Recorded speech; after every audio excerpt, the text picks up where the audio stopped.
Good, good morning, everybody. Good morning. Please, could you take your seats? We would like to start quickly. Please take your seats.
Good morning, delegates. Please take your seats.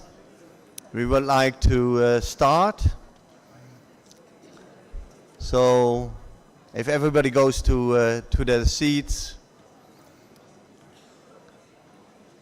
and we can start as soon as possible, please.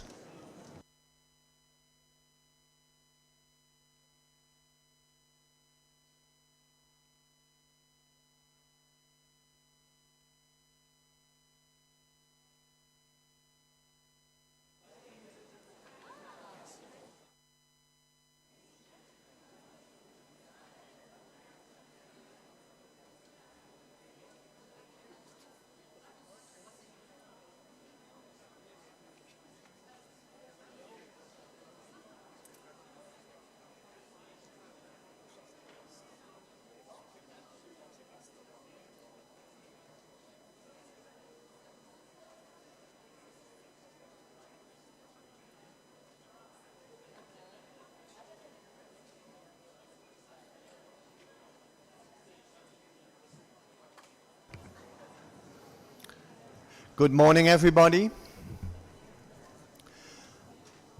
I would like to start the meeting now and ask for some more, that people stop speaking and get to their seat. And I would like to welcome everybody. Savadi, also on behalf of my co-chair, I would like to welcome all the parties, colleagues, friends, and Director Tsering of the UNEP Regional Office sitting next to me, and all the people who will assist us the coming days. We already had a good, quick start yesterday with the workshop. I think it was very good and well organized, and it's also a very good way to get over your jet lag. So I hope everybody is very, very fresh today, and that we can really speed up all the talks and negotiations. It's always good to be here in Bangkok. The first, second, third home, I don't know, because Montreal is also our home of the Ozone family. And it's always nice to be back in this lovely country. I've been there many times, and I started a long, long time ago as a backpacker to come here when I was a student. And I admire this country for its good food, interesting culture, nature and countryside, and have a lot of good memories on it. and also of Thai families inviting me for festivities at their home. That was really a great experience, and it's also nice to see that that atmosphere is still here. So that didn't change. Looking ahead this week, we have a busy and challenging agenda ahead with both MOP decisions and COP decisions to be concluded. And just to highlight a bit on, let's say, the challenges we have, some of the decisions are clearly related to the MOP, but to become operative, they also have to be very clear decisions under the COP. So they are closely related, especially on atmospheric monitoring. And I think it's important to deal with this in a coherent way. We will do that as co-chairs, and I hope you can do that as well. And that we will deal with it in a very, let's see, logical way, and avoid a Gordian knot. And you know what happens with a Gordian knot? It's difficult to untie it, but at least if there is one, we try to untie it as quickly as possible. We all look forward to a very fruitful meeting in a good and relaxed atmosphere, and I wish you all and wish us all good luck in the coming days. Then I also would like to express our appreciation to the government and the people of Thailand for the warm welcome. And today we also have the pleasure of the company of Ms. Deshin Tsering, who is Director of UNEP's Regional Office of Asia and the Pacific. And we are very happy that she's here, but because we also understood she is acting as Director at interim on the Climate Change Division and was based in Nairobi for a couple of months. So happy to be here, and please, yeah, you can give your statement.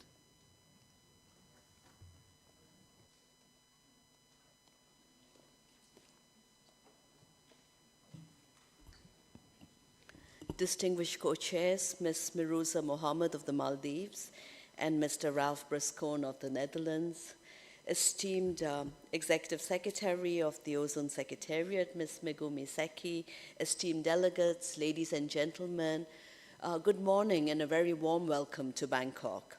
I'm very pleased to address you today on behalf of the United Nations Environment Programme at the combined 13 Conference of Parties to the Vienna Convention and the 36th meeting of the parties to the Montreal Protocol.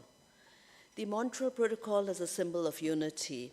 Nations across the globe have harmonized their efforts to phase out ozone-depleting substances, safeguarding the delicate shield that protects life on Earth.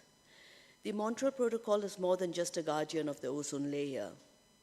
For us, it's a pioneer in the fight against climate change. And through the Kigali Amendment, we're reducing hydrofluorocarbons that mitigate global warming and preserve ecosystems. By recovering the ozone layer, we both shield life from harmful UV radiation, we contribute to the recovery of nature. The return to safe UVB levels help protect ecosystems and biodiversity.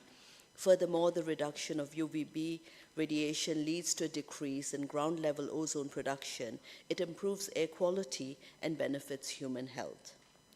The phasing out of chlorofluorocarbons, hydrochlorofluorocarbons, and now the phase down of hydrofluorocarbons, potent greenhouse gases contribute significantly to the mitigation of climate change. Last week, UNEP released the latest emission gap report. The findings of the report show that we have much ground to make up. To get on a least cost pathway for 1.5 degrees, we have to reduce emissions 42% by 2030 compared to 2019 levels. For 2 degrees, we have to reduce emissions by 28% by 2030. The Kigali Amendment alone has the potential to avoid 0.5 degrees centigrade of global warming by the end of the century. Moreover, the gradual reduction of HFCs by 2047 has the potential to avoid release of up to 105 million tons of greenhouse gases measured in carbon dioxide equivalent. So I encourage all parties who have not yet done so to join the 160 nations who have ratified this crucial amendment. We stand at a pivotal moment. Annex 5 parties are navigating the complex transitions from HCFCs and HFCs to alternatives that have low global warming potential, a journey that will demand unwavering commitment, technological innovation, and financial support. We in UNEP, we are a steadfast companion on this journey. We offer our expertise and resources to ensure a smooth and sustainable transition for all. Access to cooling should not be a luxury. Cooling services are essential to protect population and economy from escalating temperatures, as well as preserving food and medicine. Emissions from cooling are predicted to increase between 4.4 to 6.1 billion tons of carbon dioxide equivalent in 2050, and this will account for about 10% of global projected emissions in 2050. The good news is that cooling action offers a triple win. We can mitigate climate change, we can enhance lives, and we can generate economic productivity. I urge all parties to reinforce the national legislation and policy frameworks related to Montreal Protocol to promote the adoption of ozone and climate-friendly technologies, including the consideration of energy efficiency while phasing down HCFCs and phasing down HFCs. A number of parties have already taken the opportunity to integrate national cooling action plans as part of your nationally determined contributions, which will set the sustainable way forward to mitigate climate change. I encourage parties who have not yet done so to work with your respective climate change officers to develop a national cooling action plan and to further integrate it into the nationally determined contributions. We are looking at the next generation of nationally determined contributions, NDCs 3.0, to look at non-CO2 gases too. We've seen strong momentum on cooling. The UNEP-convened Cool Coalition launched the Global Cooling Pledge at the UNFCCC 28th Conference of Parties in Dubai. This pledge raises ambition for countries to work to reduce global warming-related emissions by 68% by 2050, improve energy efficiency of cooling technologies by 50% by 2050, and to increase access to sustainable cooling for the most vulnerable. UNEP, through initiatives like Cool Coalition, we are dedicated to promoting best practices and fostering a global culture of refrigerant stewardship. This stewardship is particularly vital in the refrigeration and air conditioning sector. I would like to congratulate the Ozone Secretariat for the successful organization of the Life Cycle Refrigerant Management Workshop, which demonstrates that Montreal Protocol has an important role not only in the phase-out or phase-down of controlled substances and energy efficiency, but also sustained management of refrigerants in a holistic manner. I hope you will take a moment to celebrate the milestones we have achieved. The Montreal Protocol has phased out over 90% of ozone-depleting substances, prevented the significant release of carbon dioxide into our atmosphere. This is a testament to the power of ingenuity and cooperation. So I hope we can combine a collective commitment and determination to ensure that COP13 to the Vienna Convention for the Protection of the Ozone Layer and the 36th meeting of the parties to the Montreal Protocol on substances that deplete the ozone layer are a success. I wish you all fruitful and inspiring discussions in the days ahead, and I thank you for your kind attention.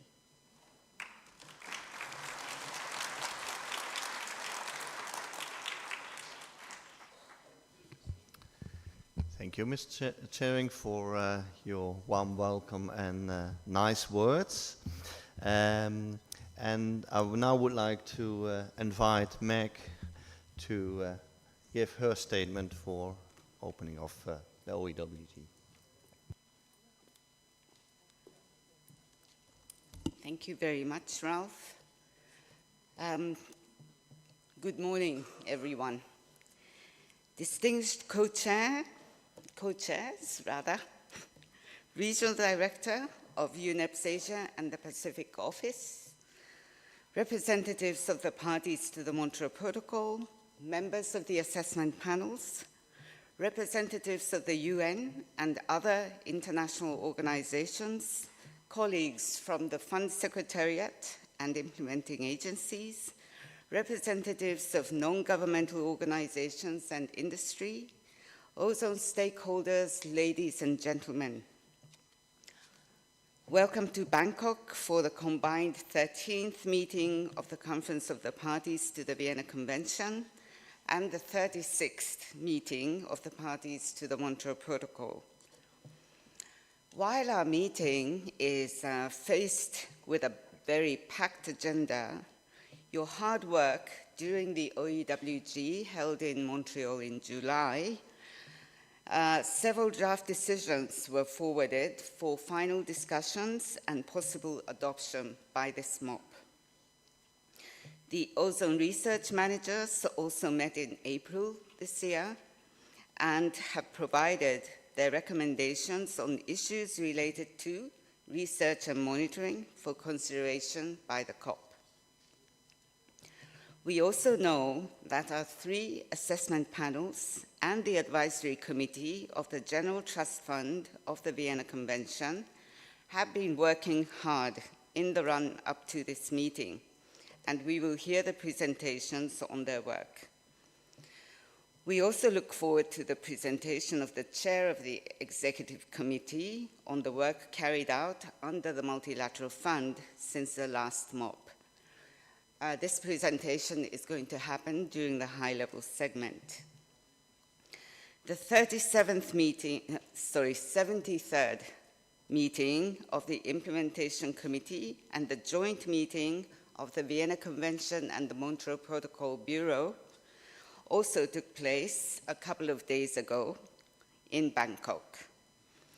The IMCOM president will report on the committee's work and the draft decisions that are being recommended for MOP to consider for adoption. On behalf of the parties and the Ozone Secretariat, I would like to express how proud we are of our outstanding subsidiary bodies of the Vienna Convention and the Montreal Protocol, and for their incredible work. The parties themselves have also been working hard throughout the year and intersessionally. With your usual diligence, dedication, and determination, I am sure that all this work will bear fruit in the next 5 days and even beyond. All the preparatory work for this COP and MOP culminated in ended in a high note with this workshop on LRM yesterday. I believe that the workshop actually gave very good insights into the issue of LRM, and there was some very good interactive discussions on various issues. And I would like to really thank the facilitators, presenters, and experts who provided their knowledge and experiences, and to all the participants for their active interventions and questions that demonstrated great interest. We will be issuing a summary that collates the key messages from the workshop, including from the Mentimeter, which seemed to have worked really well, I'm glad to say. So the summary document will be hopefully issued very soon, ready for your consideration during this preparatory segment. So I hope that the workshop outcomes is going to be helping you, the parties, to develop concrete actions going forward. Distinguished delegates, in this growing planetary crisis of climate change, the United Nations Secretary General, in his call to action to beat rising global temperature, said, "Extreme heat is having an extreme impact on people and planet. The world must rise to the challenge of rising temperatures." The Montreal Protocol and its Kigali Amendment provide hope. The Montreal Protocol has already made a massive contribution to combat climate change by phasing out ODSs. Phasing down HFCs under the Kigali Amendment and making cooling technology more efficient and sustainable will create an additional big climate benefit that can keep the planet cooler. By implementing effective LRM measures, we can also cut about 39 gigatons of CO2 equivalent emissions of HFCs and HCFCs in the cooling sector in the next 25 years. This is according to the report by the TEEP on LRM, which was presented in July to the parties. And this figure is roughly equivalent to a whole year's worth of global CO2 emissions under current levels. But then these gains will be mere projections if we do not act. As beautifully put, as one of the key messages from the workshop, let me see if I get this right. Now, it is better to do the best we can than to look back and regret not having done what we could have done. I think maybe the wording is a little bit not as beautiful as it was put in the workshop, but I think this is a very strong key message.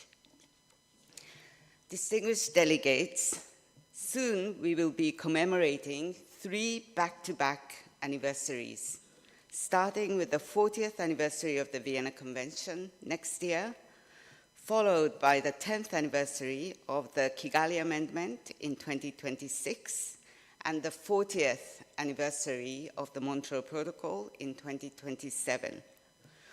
All 3 milestones are opportunities for us to highlight the tremendous achievements of the ozone treaties and what can still be achieved. To reap the full benefits of the Kigali Amendment, its universal ratification is needed. I would like to propose that we try to achieve this universal ratification by the time of the 10th anniversary of the Kigali Amendment in 2026. 38 parties are yet to ratify, but we can work together to try to achieve this concrete target.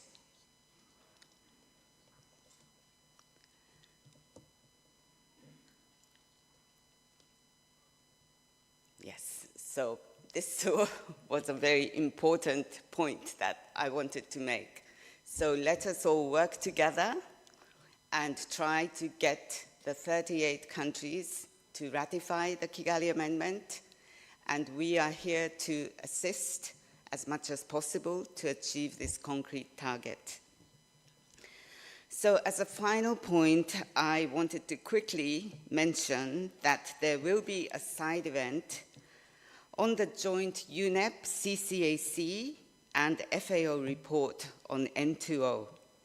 Parties may recall that the Scientific Assessment Panel had noted in its 2022 quadrennial assessment that N2O continues to grow in the atmosphere at rates exceeding some of the highest projections, that almost half of the N2O emissions in recent years are of anthropogenic origin. The report will provide you with concrete assessment of the latest information on N2O. So with that, I would like to thank you for your attention, and may I wish you fruitful and productive discussions. Thank you very much.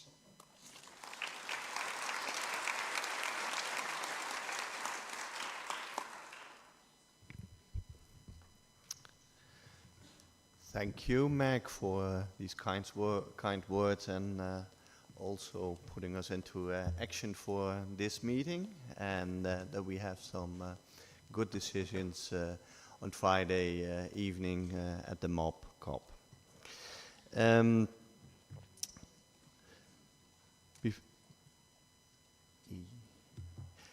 Let me now turn over to my co-chair for the next agenda item. Please, Ms. Rosa. Thank you, Ralph. On agenda item 2, which deals with organizational matters. We will start with agenda item 2A on the adoption of the agenda. As indicated in the notification sent out by the Secretariat on 15th October 2024, the State of Palestine has requested the postponement of consideration of sub-item 4O to MOP 37.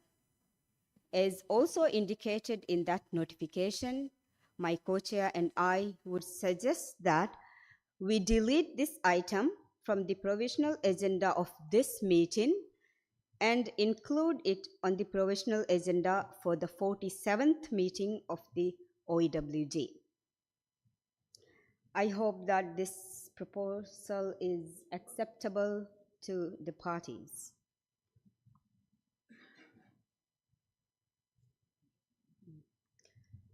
Thank you. I would like to see now if delegates wish to make any other changes or add items to the provisional agenda. If delegates have specific issues that they would like to discuss under agenda item 6 on other matters, I request that they raise them now. I open the floor for any comments and suggestions. On my list, I have Egypt and Switzerland. Egypt, you have the floor. Thank you very much, Madam Co-Chair, and good morning, everyone. As this first time to take the floor, we would like this delegation to thank the people and the government of Thailand for hosting our meeting in this beautiful city, Bangkok. We also would like to thank the Secretariat for organizing and facilitating our meeting. And actually, I would like to add to the agenda item, review the decision 28/2 bara 17, which states that the cutoff date for eligible capacity is 1st January 2020 for those parties with baseline year from 2022 and 1st January 24 for those parties with baseline years from 24 to 26. And I thank you. Thank you, Egypt. Now I give the floor to Switzerland. Thank you, Madam Co-Chair. Good morning, colleagues. Since this is the first time this delegation takes the floor, we would like to take the opportunity to thank the Secretariat for such a good preparation of the meeting, but also the assessment panels for their hard and important work, our dedicated co-chair for their dedication to our common objectives, and of course the people of Thailand for their friendly welcome here in Bangkok. Switzerland would like to request an addition to item 6 other matter that refers to isomer of HFC not explicitly listed in Annex F of the Montreal Protocol.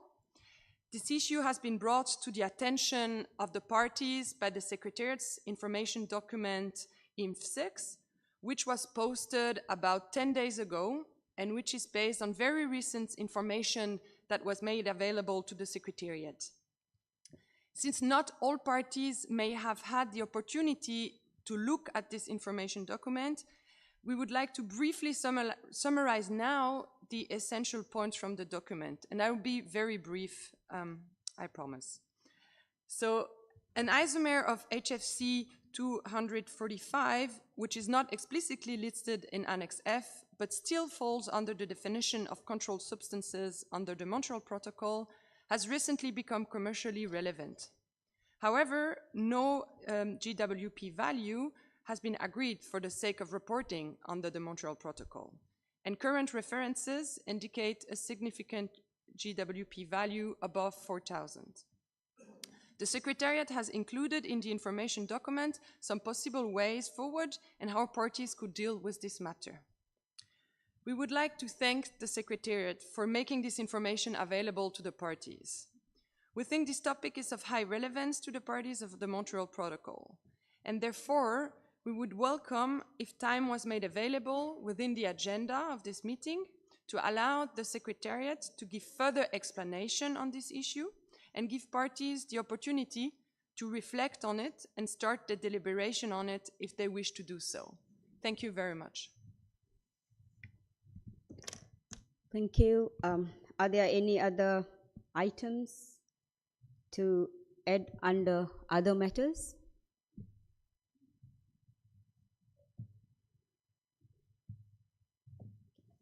Thank you. With this, I would like to ask the delegates if the meeting can agree to adopt the agenda with the issue of HFC 245CB and the change in cutoff date in decision 28.2 of MOP 28.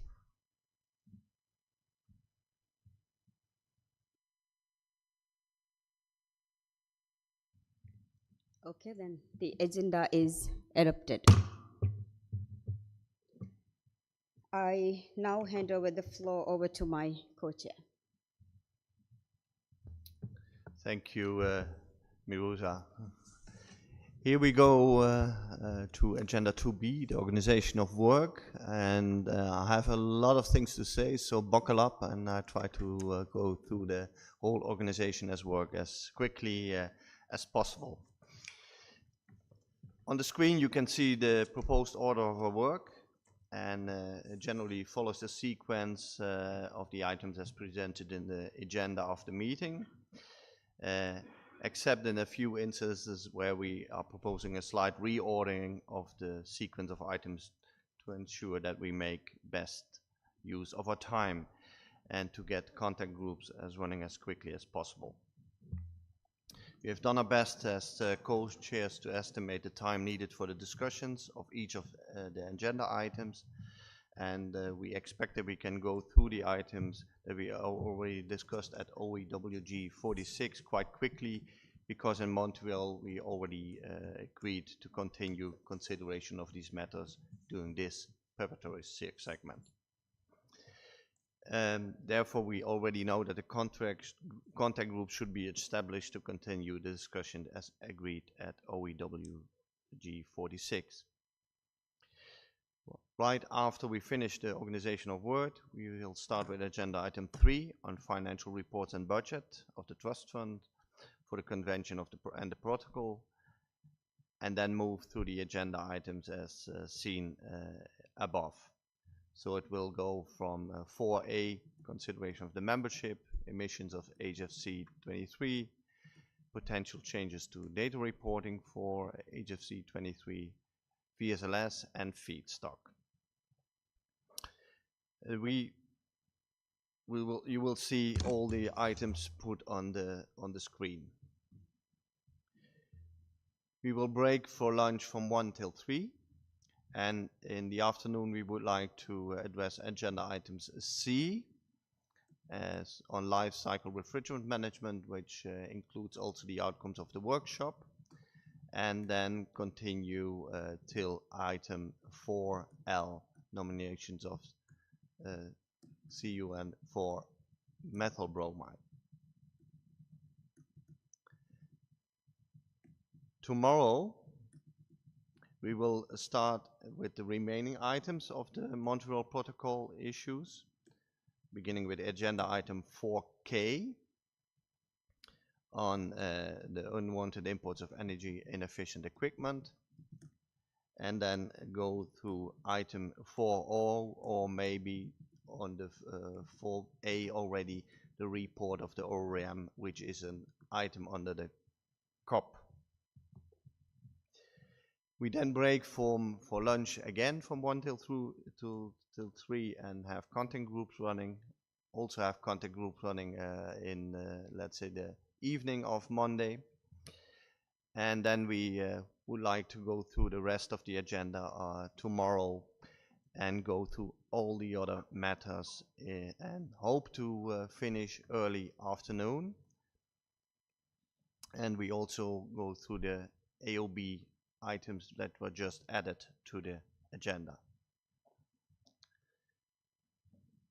I hope we really can get through it as quickly as possible, because that gives us the time and opportunity to schedule more contact group already tomorrow and also on Wednesday, before we have the high level segment started. Ideally, we should wrap up the preparatory segment on Wednesday, but the experience is that we may not conclude this work by Wednesday, and we'll have to meet in parallel with the high-level segment, which starts on Thursday. We try to limit the number of contact groups as much as possible, so maybe we have to combine items, or if we run out of time, we maybe have to run some groups in parallel.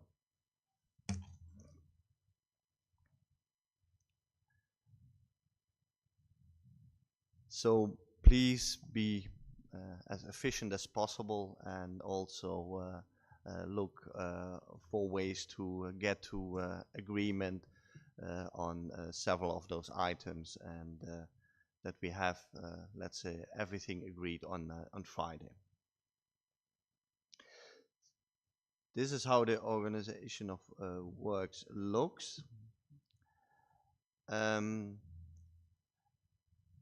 Now I would like to go to a few housekeeping matters. We run the plenary from 10 till 1, and in the afternoon from 3 till 6. And we would like to start in time. So be in time, and the bell will be rung before the meeting starts.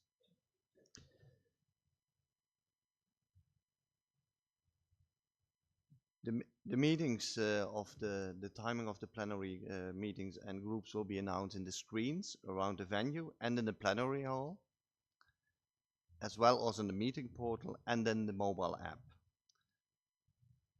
The mobile app changed its logo. It always changed for every OEWG and MOP its logo, but if you have it on your phone from last time, it changes automatically, so that's very, very convenient. So also try to use Make of that apps, and it gives access to the meeting information, daily schedule documents, and the streaming of all the plenary sessions. You also will give notifications of any changes of the schedule and urgent matters, and please, if you don't have it, try to download it. To book meeting rooms, please direct any request to Ms. Sukanya Konkiao, and the email address is indicated on the screen, and also in the meeting information page of the meeting portal. With regard to the conference room papers, please submit them in electronic form as soon as possible to Ms. Liazat Rabiosi. Her email address is also indicated on the screen and in the meeting portal. And please bear in mind we have constraints with translation. So any CRP submitted before lunchtime on Thursday would be translated into the 6 UN official languages. Translation may not be possible for any submissions made after that time, but they will be made available to the meeting in English only, or in any other UN language of submission. If you need any help or information, please seek assistance from the help desk located outside of the meeting hall. And now, as part of the organization of work, we would like to go through the work that needs to be done in preparation for the high-level segment. First of all, the election of the COP13 and MOP 36 bureaus. In relation to items 2A and B of the agenda of the high-level segment on Wednesday, at the latest, we will need to know your nominations for the presidents and other members of the Bureau of the 13th meeting of the COP of the Vienna Convention and the 36th MOP of the Montreal Protocol. For COP13, as you see on the screen, following the regional rotation agreed by the parties, the president of COP13 is expected to come from the group of Asia-Pacific states. The rapporteur is expected to come from the group of African states. The vice presidents are expected to come from the groups of Eastern European states, Latin American and Caribbean states, and Western European and other states. For MOP 36, you can see from the screen, following the regional rotation agreed by the parties, the president of MOP 36 is expected to come from the group of Latin American and Caribbean states. The rapporteur is expected to come from the group of Eastern European states, and the vice presidents are expected to come from the groups of African states, Asia-Pacific states, and Western European and other states. Then the membership of the Montreal Protocol bodies for 2025. In addition, we will have to be prepared to forward to the high level segment a group of final decisions covering membership for the 2025 Montreal Protocol bodies. We will discuss this matter under agenda item 4A. We urge you to meet early in your groups and provide your nominations for the Bureau as well as your nominations and selections for the positions in the Montreal Protocol bodies, and send the names to Mr. Pablo Moscoso of the Ozone Secretariat as soon as possible and on Wednesday at the latest. Pablo's email address is on the slide and in the meeting portal, and as the Secretariat receives the nominations, they will be posted in the meeting portal under the meeting information page. Then I would like to move to the statements by the heads of delegation and credentials.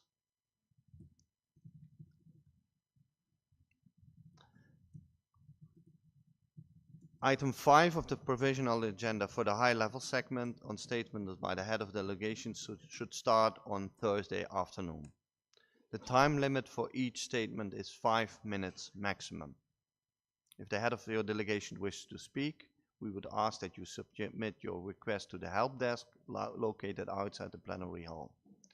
The Ozone Secretariat will keep a list of those requests.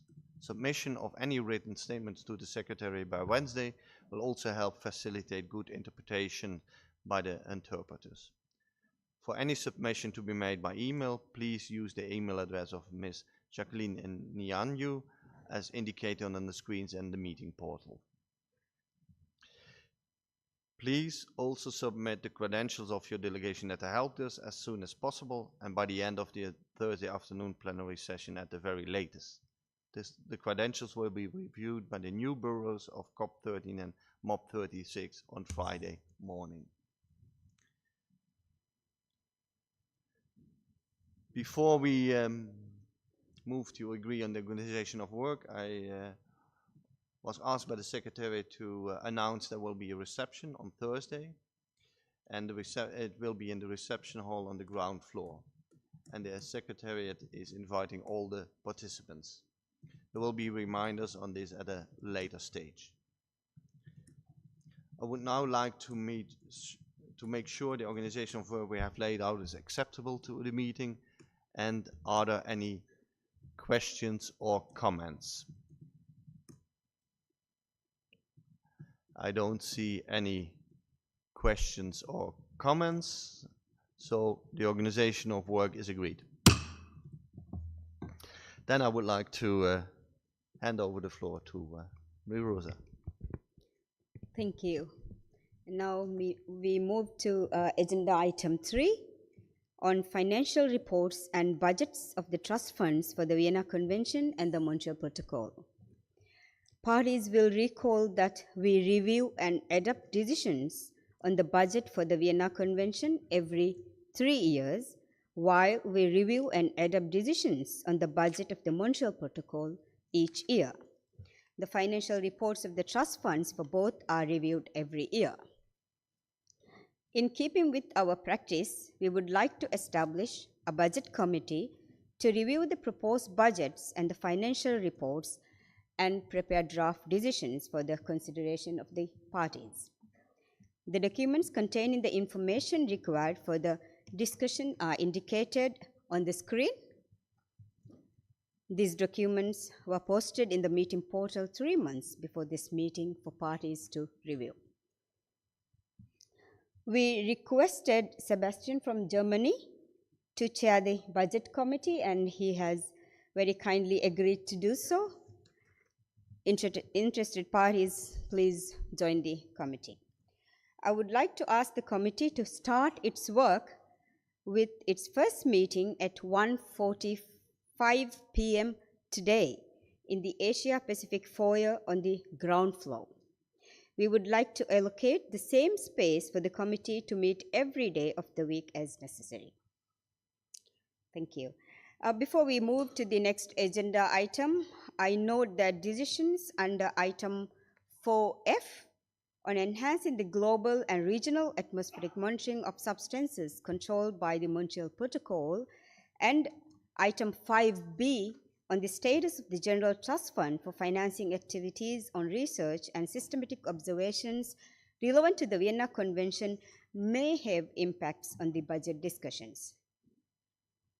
The Secretariat and the parties can try to ensure that the Budget Committee is informed on the developments in the discussions of those relevant agenda items.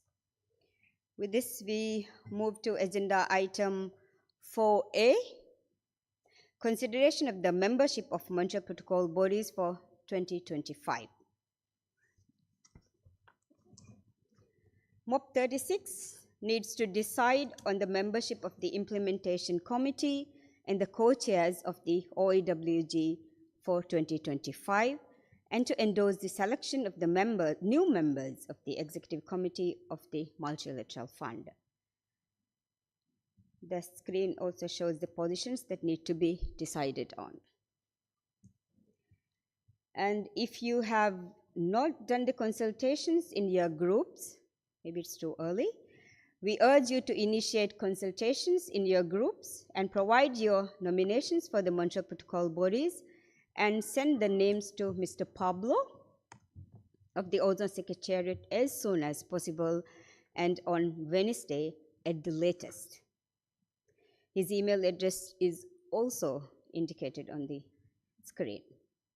The placeholder decisions for the membership of the Implementation Committee, the Executive Committee, and the co-chairs of the OEWG are contained in the draft decisions document. The document 36/3 as draft decisions 36BB, 36CC, and GD respectively. The blanks in the placeholders decisions will be filled in by the Secretariat as nominations are received, and the draft decisions will be forwarded to the high-level segment for adoption. To facilitate and increase the transparency of the nomination, selection, or election processes, the Secretariat will be posting the nominations for the various positions in these bodies on the COP13 MOP 36 portal and will be announcing updates on a regular basis during the meeting. Thank you, and with this, I now hand over to my co-chair to deal with the next agenda item.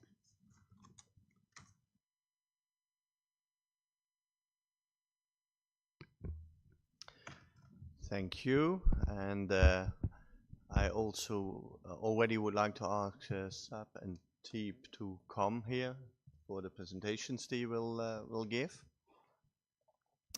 So please, if you come forward. We now go to agenda item 4B, HFC 23.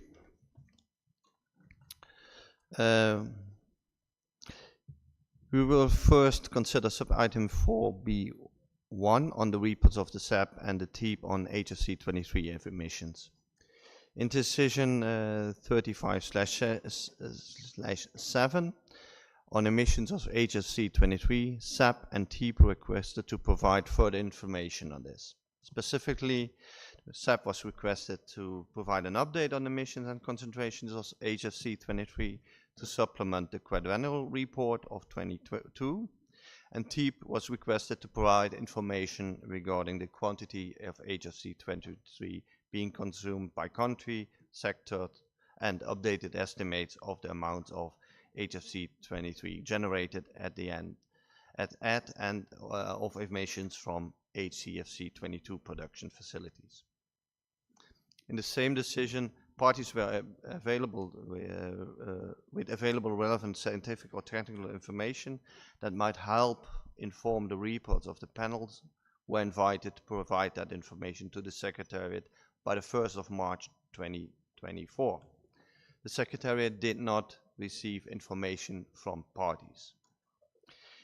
In response to the parties' request, SAP and TEEP coordinated and produced individual reports.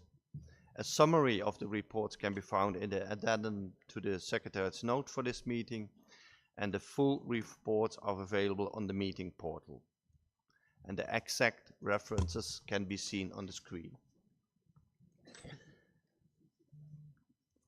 Now I would like to give the floor to SAP and TEEP. And please keep your presentations within 15 minutes. So I don't know who will take the floor first, but that's up to you, but at least 2 times 15 minutes. Please. And afterwards, we will have a combined Q&A and a discussion. So that's something I would like to say already. After the presentations, we have a combined Q&A session and a discussion as well.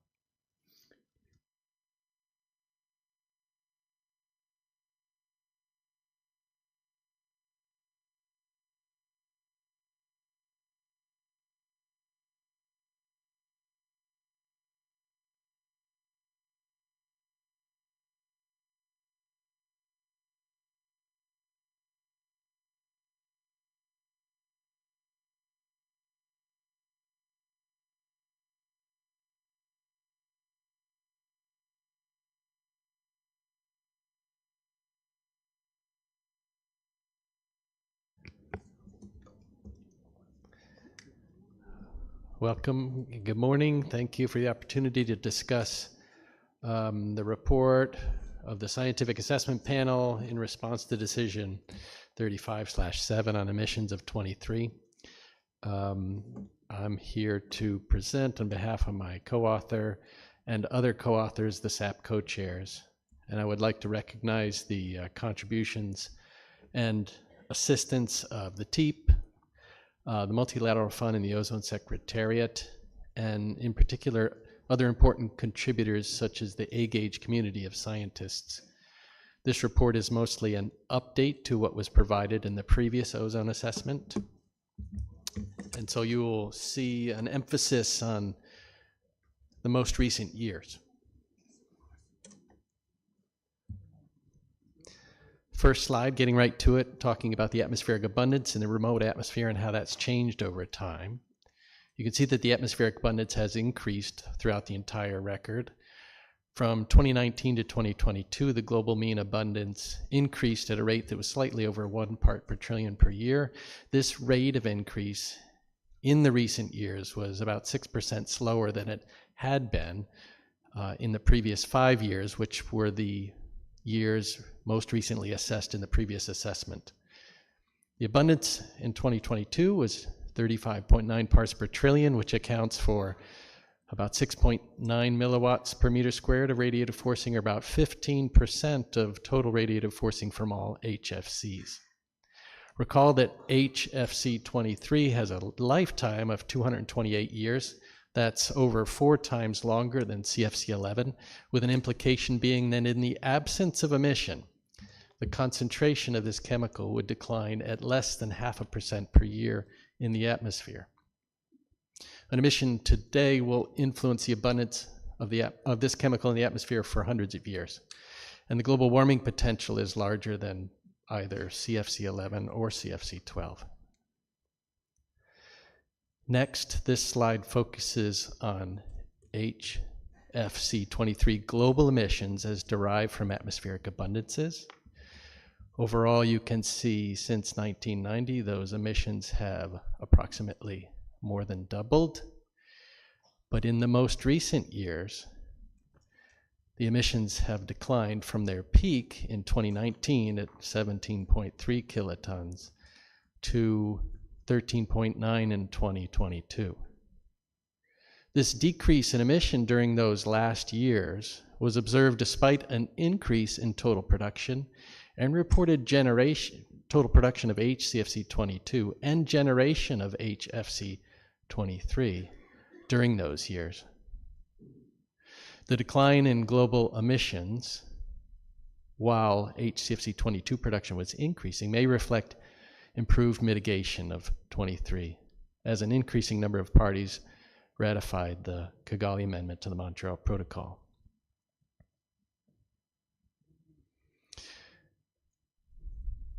We now compare the emissions derived from global atmospheric abundances to reported values for expectations that are based on reporting of emissions to the United Nations Framework Convention on Climate Change and the Multilateral Fund and the Ozone Secretariat.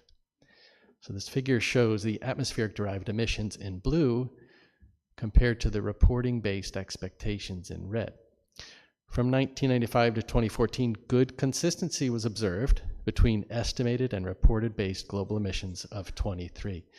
And this was even the case from 2005 to 2014, when reported HFC-23 destruction, which was mostly in China, and supported by the UNFCCC's Clean Development Mechanism, peaked at a destruction that accounted for nearly 9 kilotons per year. After 2014, a difference or gap emerged between estimated and reporting-based global emissions. This gap grew to reach a peak of 15 kilotons in 2019, and it has decreased in the 3 years since 2019 to reach a value of approximately 10.5 to 12.5 kilotons in 2022.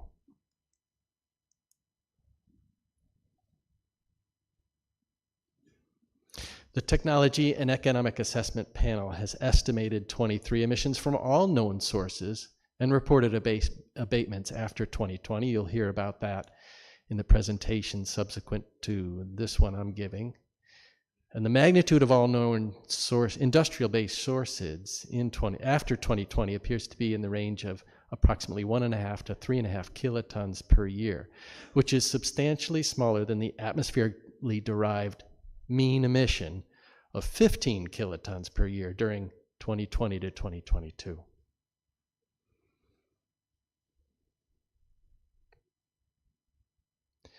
In this SAP report, we also estimate the HFC-23 source from atmospheric photochemistry, as HFC-23 can be produced in the atmosphere from reactions that oxidize certain fluorinated gases, not all of them, but certain ones present in the atmosphere. An upper limit to this source was estimated to be about 0.43 kilotons per year, which accounts for less than 3% of the global HFC-23 emissions in that year. This estimate is an upper limit. The actual value could be substantially smaller.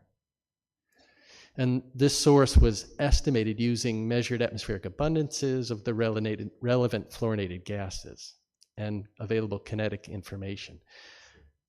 On the right side of this figure is a list of the chemicals that we anticipate or could contribute or do contribute to the formation of HFC-23 in the atmosphere. They include a range of HFCs, HCFCs, and HFOs, and an HCFO. Contributing gases have a particular chemical structure that's indicated in the lower right there.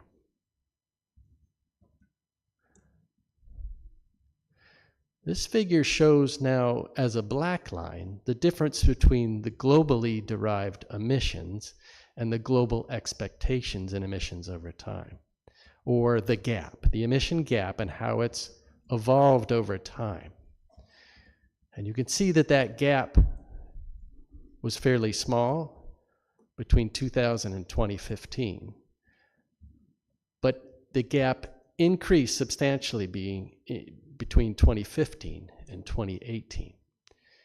And that increase between 2015 and 18 is similar in magnitude and coincident in time with the destroyed amounts of HFC 23 reported by China to the Multilateral Fund. And these amounts are consistent with the country's HPPNP agreement with the Multilateral Fund Executive Committee. This behavior is different than was observed during the CDM-related abatements after 2005, between 2005 and 2015, which were abatements applied related to destruction that occurred mostly in China. And you can see that there was large abatements during that year, but no increase in the gap during those years. So apparently good agreement in expectation versus what was estimated for emissions globally during those years.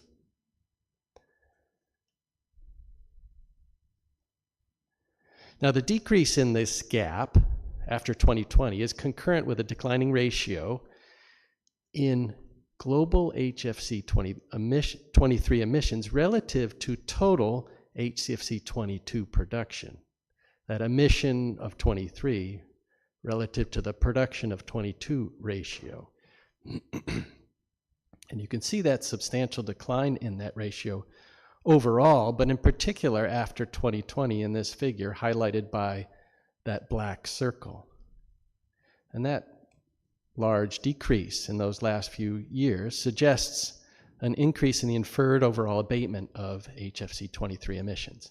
This figure includes two lines. The blue line is the emission over production ratio using atmospheric-based emissions, whereas the red line is using HFC 23 emissions based on reporting, so that expected emission to production ratio was meant to be, or was substantially lower than actually is implied by the atmospheric emissions on a global scale.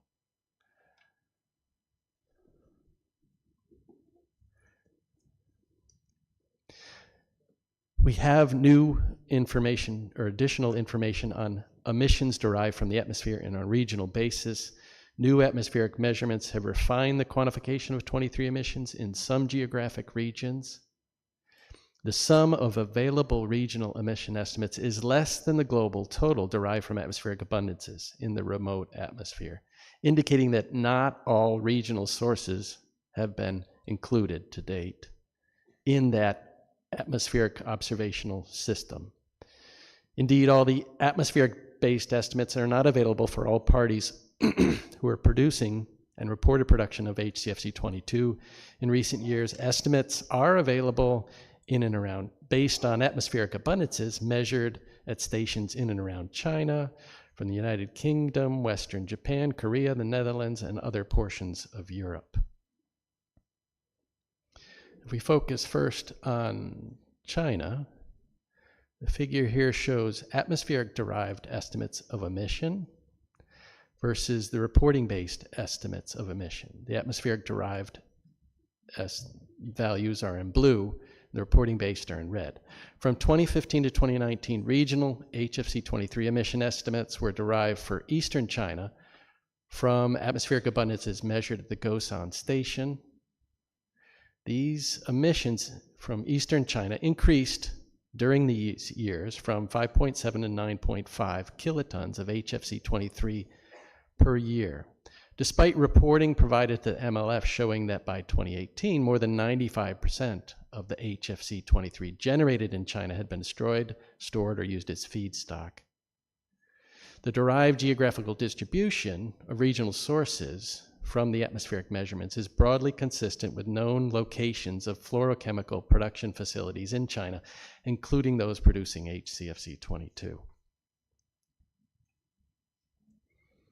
Since 2020, additional HFC-23 measurements have been made at multiple sites in China, and they suggest continued emissions of HFC-23 during 2020 to the years 2020 to 2023 in amounts from two different regions of 3.2 and 6.7 kilotons per year. And these emission estimates for eastern China or for northern China are substantially larger than A7 emissions for controlled processes reported for all of China to the Ozone Secretariat.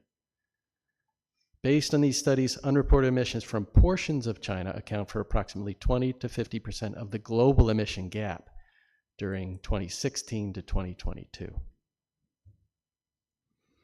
From other locations, there also have been new estimates of emissions on a regional basis, include a number of additional countries. Summed emissions in recent years from these other countries totals 3/4 of a kiloton, which is 4/10 higher than their reporting to the UNFCCC, for example, but not enough to explain a significant portion of the global emission gap. All of the regions whose emissions of HFC-23 that are covered by the available atmospheric measurements, they account for 85% of the reported total production of HCFC-22. And atmospherically derived emissions of HFC-23 are not available in recent years for countries that account for nearly all the remaining HCFC-22 production reported, and those countries include India, the United States, and the Russian Federation. So in summary, a substantial shortfall remains in the attribution of global emissions of HFC-23 to known sources or regions, despite the new information available in this supplemental report. The gap is not reconciled by considering all known sources. And the sum of updated estimates of previously unrecognized or unaccounted sources as provided by TEEP and the estimated production from atmospheric oxidation could reduce the emission gap by as much as 3 kilotons per year. Regional studies conclude that emissions in recent years from regions of China are substantially larger than expected from China as a whole, and Chinese emissions from those different regions can account for a substantial fraction of the global emission gap, even during 2021 and 2022.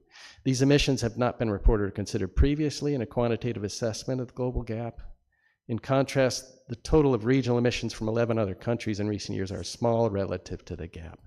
And a regional scale accounting of global emissions remains incomplete, as atmospheric-based estimates are not available from some regions of the world that are potentially significant sources of HFC-23 emission.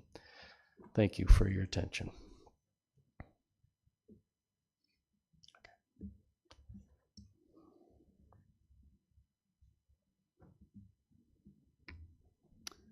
Thank you, Steve. Now, on behalf of the TEEP and its Medical and Chemicals Technical Options Committee and my co-chairs, Takashi Eriguchi and Junjun Zhang, it's my pleasure to present to you TEEP's response to Decision 35.7 on emissions of HFC-23.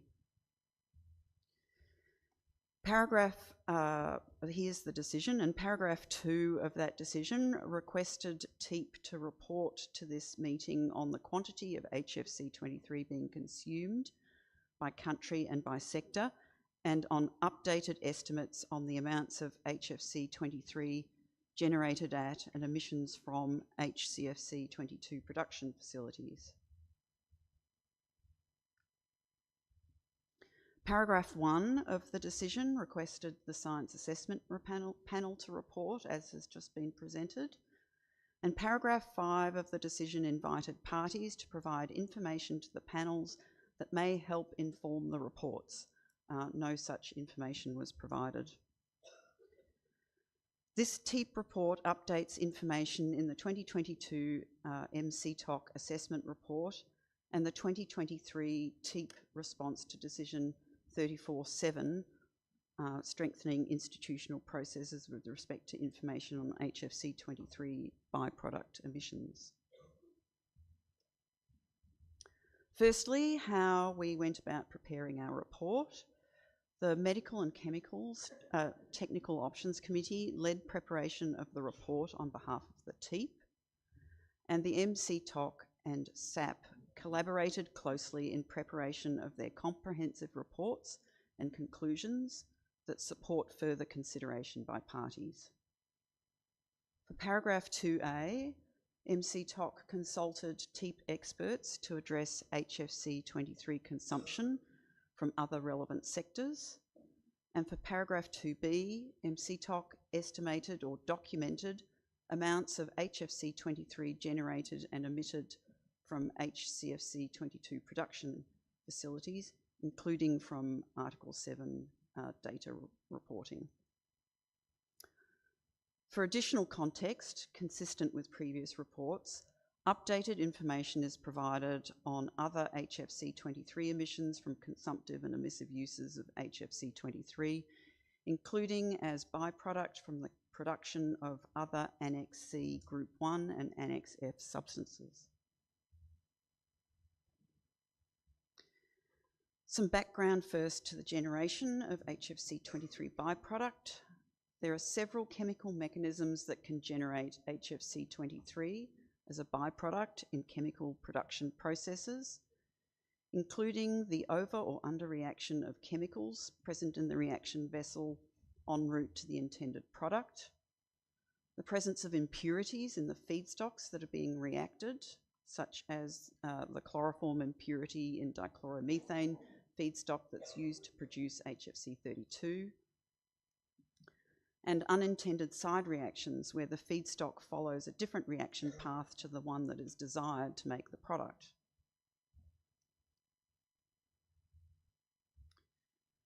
The generation of HFC 23 as a byproduct during HCFC 22 production is far greater than the amount of HFC 23 required for use as feedstock or for consumption.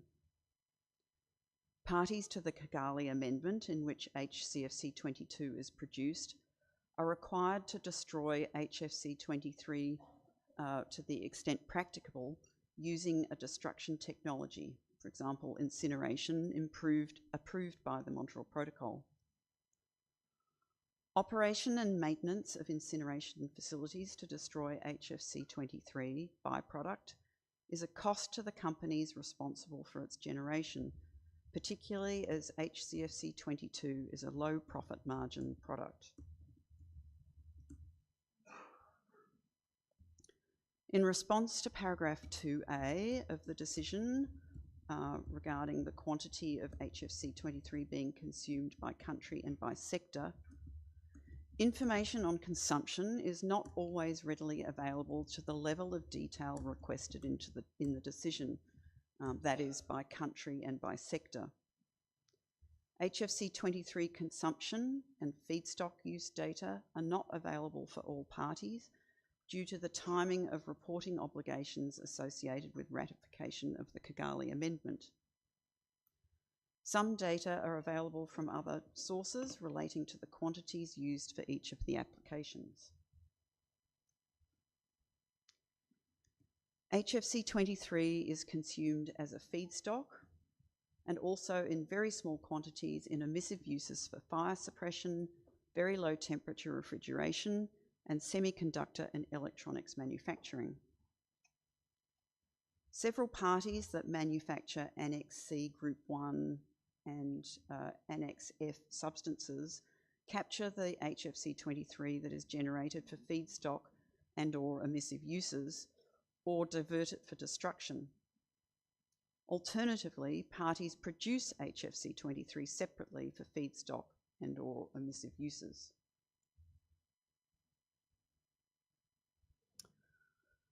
Reported HFC 23 consumption was about 3,700 tonnes in 2022, with about 2,600 tonnes of that for non-feedstock uses, and that's based on Article 7 and published data by the US EPA, and about 1,100 tonnes for feedstock use based on Article 7 data for 2022. For fire protection, small consumption of HFC 23, there's small consumption of HFC 23 compared to HFC 227EA used in fire protection. For RAC HP, there's very small consumption of HFC 23 in ultra-low temperature refrigeration. And for etchant and chamber cleaning in semiconductor and electronics manufacturing, the average annual growth rate of HFC 23 consumption has been approximately 15%, with global consumption of 277 tonnes in 2013, increasing to around 720 tonnes in 2020. In response to paragraph 2B of the decision regarding updated estimates on quantities of HFC 23 generated at and emissions from 22 production facilities, the methodology and information used by MCTOC was Article 7 data on quantities of HCFC 22 production and HFC 23 emissions, which are reported by parties under mandatory obligations. The timing of obligations impacts the completeness of the HFC 23 emissions data, which was supplemented with reported UNFCCC data for the United States. Data on quantities of HFC 23 generated from HCFC 22 production are reported by parties on a voluntary basis and are not published by parties in this report. HFC 23 generation data are not reported by all parties known to produce HCFC 22.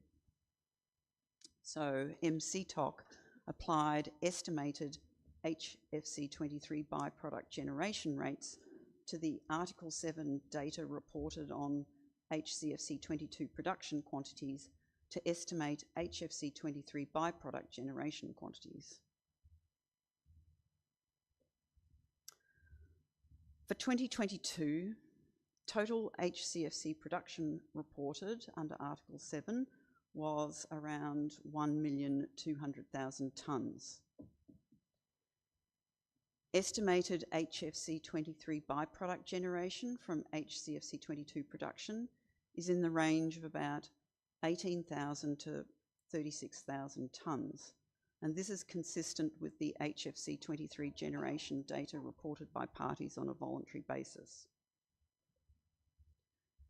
Total HFC 23 emissions from HCFC 22 production reported under Article 7 and UNFCCC for the United States was about 836 tonnes.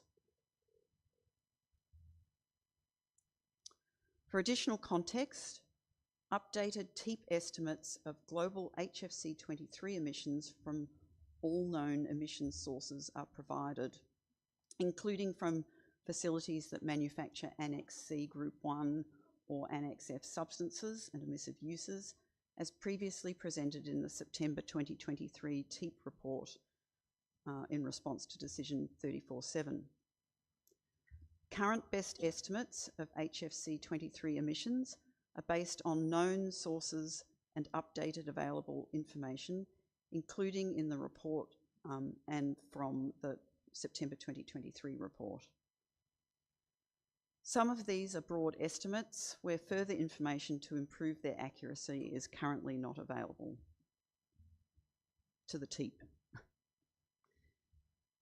TEEP estimates HFC 23 emissions from known emission sources at about 1,500 to 3,500 tonnes per year in recent years. This excludes the SAP estimate of the potential additional source of HFC 23 from atmospheric oxidation, which, as we've heard, is less than 430 tonnes per year in recent years. As a comparison, under the UNFCCC's Category 2 industrial processes and product use, for net HFC 23 emissions and removals. Total reported HFC 23 emissions for Annex 1 parties only were around 1,400 tonnes for 2021. In comparison, based on atmospheric observations, SAP reports estimated global HFC 23 emissions of about 1,300, the noise in the background was a bit distracting. 1,300, 900, plus or minus 700 tonnes for 2022. To summarise some of the conclusions, there are large differences between TEEP and SAP estimates of global HFC 23 emissions. I'll try and get these numbers right now. 1,470 to, which is 1,470 to 3,540 tonnes compared to 13,900 plus or minus 700 tonnes. Uncertainties in atmospheric derived estimates cannot explain the difference between SAP and TEEP estimates. Differences between TEEP and SAP estimates cannot currently be explained with the data reported under Article 7 and other sources. TEEP has identified all the major sources likely to contribute most of the HFC 23 emissions, and these are outlined in the report. In this context, it's worth remembering that in terms of the more significant HFC 23 sources, around 95% of estimated total global HFC 23 byproduct generation is from HCFC 22 production. So a major portion of TEEP's estimate of total HFC 23 emissions comes from data reported under Article 7 and UNFCCC for HFC 23 emissions, which is predominantly from HCFC 22 production. For known sources other than HCFC 22 production, uncertainties in TEEP estimates of HFC 23 emissions from these relatively smaller emission sources are unlikely to bridge the difference between TEEP and SAP estimates. Any unknown smaller sources that we haven't accounted for are unlikely to bridge the large difference between TEEP and SAP estimates. There are unknowns and uncertainties surrounding the Article 7 data reporting for HFC 23 emissions, including how facilities are measuring and reporting those emissions. Given the large difference between TEEP and SAP estimates, the question arises whether data is accurate and/or have been combined from all the sources required under Article 7. Consideration of approaches used by parties when measuring and reporting HFC 23 emissions might address some of the current unknowns and uncertainties. Refinements to Data Form 6 might help address some of these issues, and parties may wish to consider refinements to the reporting of HFC 23 emissions. And with that, I conclude the presentation. Thank you. Thank you, TEEP and SAP, for this presentation and also for giving more information to the parties on your report. Now I would like to open the floor for questions and answers and discussion together. So please indicate if you would like to speak and push the button. And please push the button in front of you because it corresponds to the name of the party, and I think that's important to get the right parties to speak. I have requests now from Romania and Tunisia, but I'm not sure if they are. Is Romania asking for the floor? No, it's not. So it's Tunisia, India, and the Russian Federation. Please, in that order, Tunisia first. شكرا للسيد المشارك. في البداية أتقدم بجزيل الشكر إلى أمانة الأوزون على حسن تنظيم هذا الاجتماع، وكذلك إلى حكومة تايلاندا على حسن الاستقبال. I'd like to thank the Secretariat, the Ozone Secretariat, for this excellent organization and the government of Thailand for their hospitality. I would also like to express my thanks to the SAP and the TEEP for their efforts in producing these two reports, especially as regards the HFC 23 emissions in the atmosphere. My question is about the estimates given for the concentration of HFC 23 in the atmosphere. And the estimates appear to be quite high, estimates from the SAP.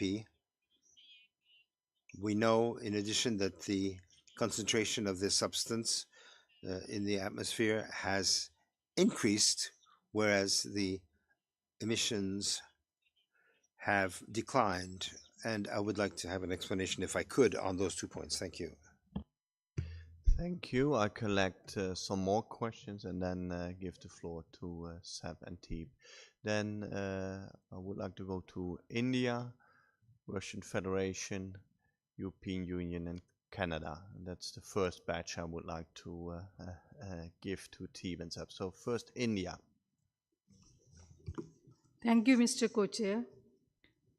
Let me start by thanking Government of Thailand for hosting the meeting and the excellent hospitality extended to us, and also to the Ozone Secretariat for the timely documentation for the meeting. I would also like to thank both SAP and TEEP for their reports as well as the excellent presentation. We would like to seek some clarifications both from the SAP as well as TEEP. First, let me start with SAP report. SAP has indicated that from 2019 to 2022, the global mean atmospheric abundance of HFC-23 increased at Earth's surface by 1.13 parts per trillion year, and this increase is 6% lower than the observed during 2016 to 2020. SAP further states that global emissions estimated from measured atmospheric abundances have decreased in 2022 as compared to 2019. How does this explain with the findings of the 2022 quadrennial assessment report, in which SAP observed that the global HFC-23 emissions derived from atmospheric observations are substantially higher than the emissions derived from activity-based estimates and are expected to grow in the coming decades? Second point is regarding the observation in the 2022 quadrennial assessment report, wherein it has been stated that the atmospheric HFC-23 levels are inconsistent with the substantial rise in emissions abatement reported to the UNFCCC. We would like to have more understanding of the methodology of reporting emission and abatement data under the UNFCCC and the Montreal Protocol, as well as the reasons for the variations in atmospheric measurements and reporting data on HFC-23 emissions, especially when atmospherically derived emissions estimates are not available for all countries that reported the HCFC-22 production. We would also like to understand what has been the impact of CDM and the provisions of the Kigali Amendment to the Montreal Protocol in HFC-23 abatement.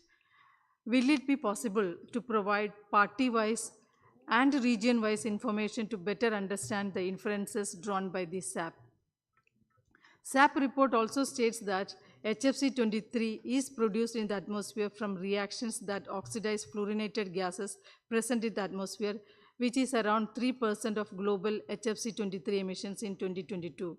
We would like to have more understanding on this, considering the impact of the CDM as well as the provisions of the Kigali Amendment to the Montreal Protocol.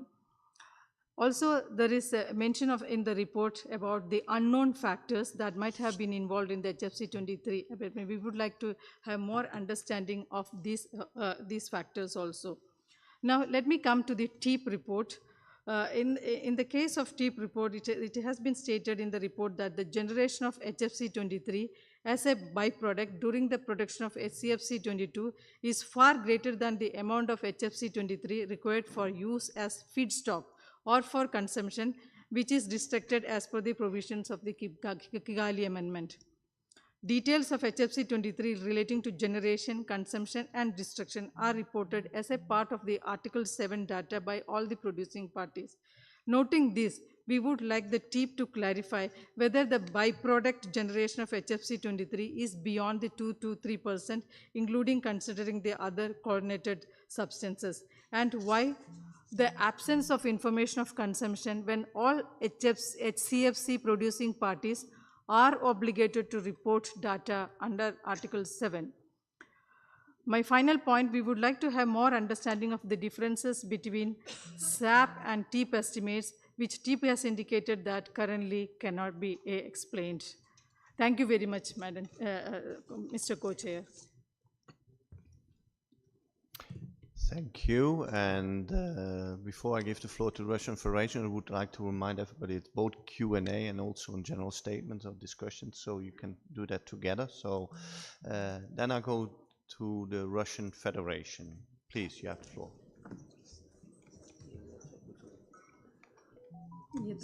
Спасибо, господин сопредседатель. Мы выступаем первым.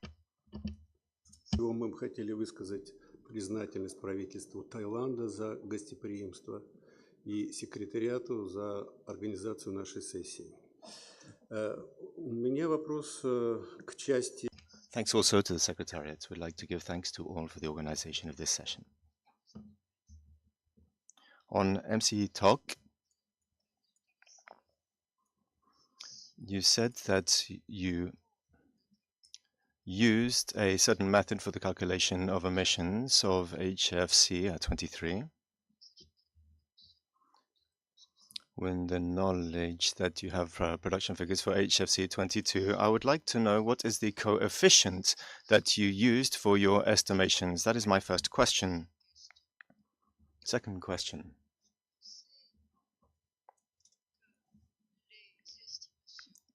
We all know that the estimations on HFC 23 from production HFC 22 relate to production. So you have productions estimations, but also you have emissions estimations. Therefore, I would like to ask you, what are the criteria that you used to assess the emissions? Knowing that you do not have sufficient data on emission and that there is a considerable gap between emissions and production. And we're talking about a byproduct. In Russia, for example, HFC 23 is incinerated without any emissions. So therefore, I would ask you what you used to arrive at these estimations. Thank you.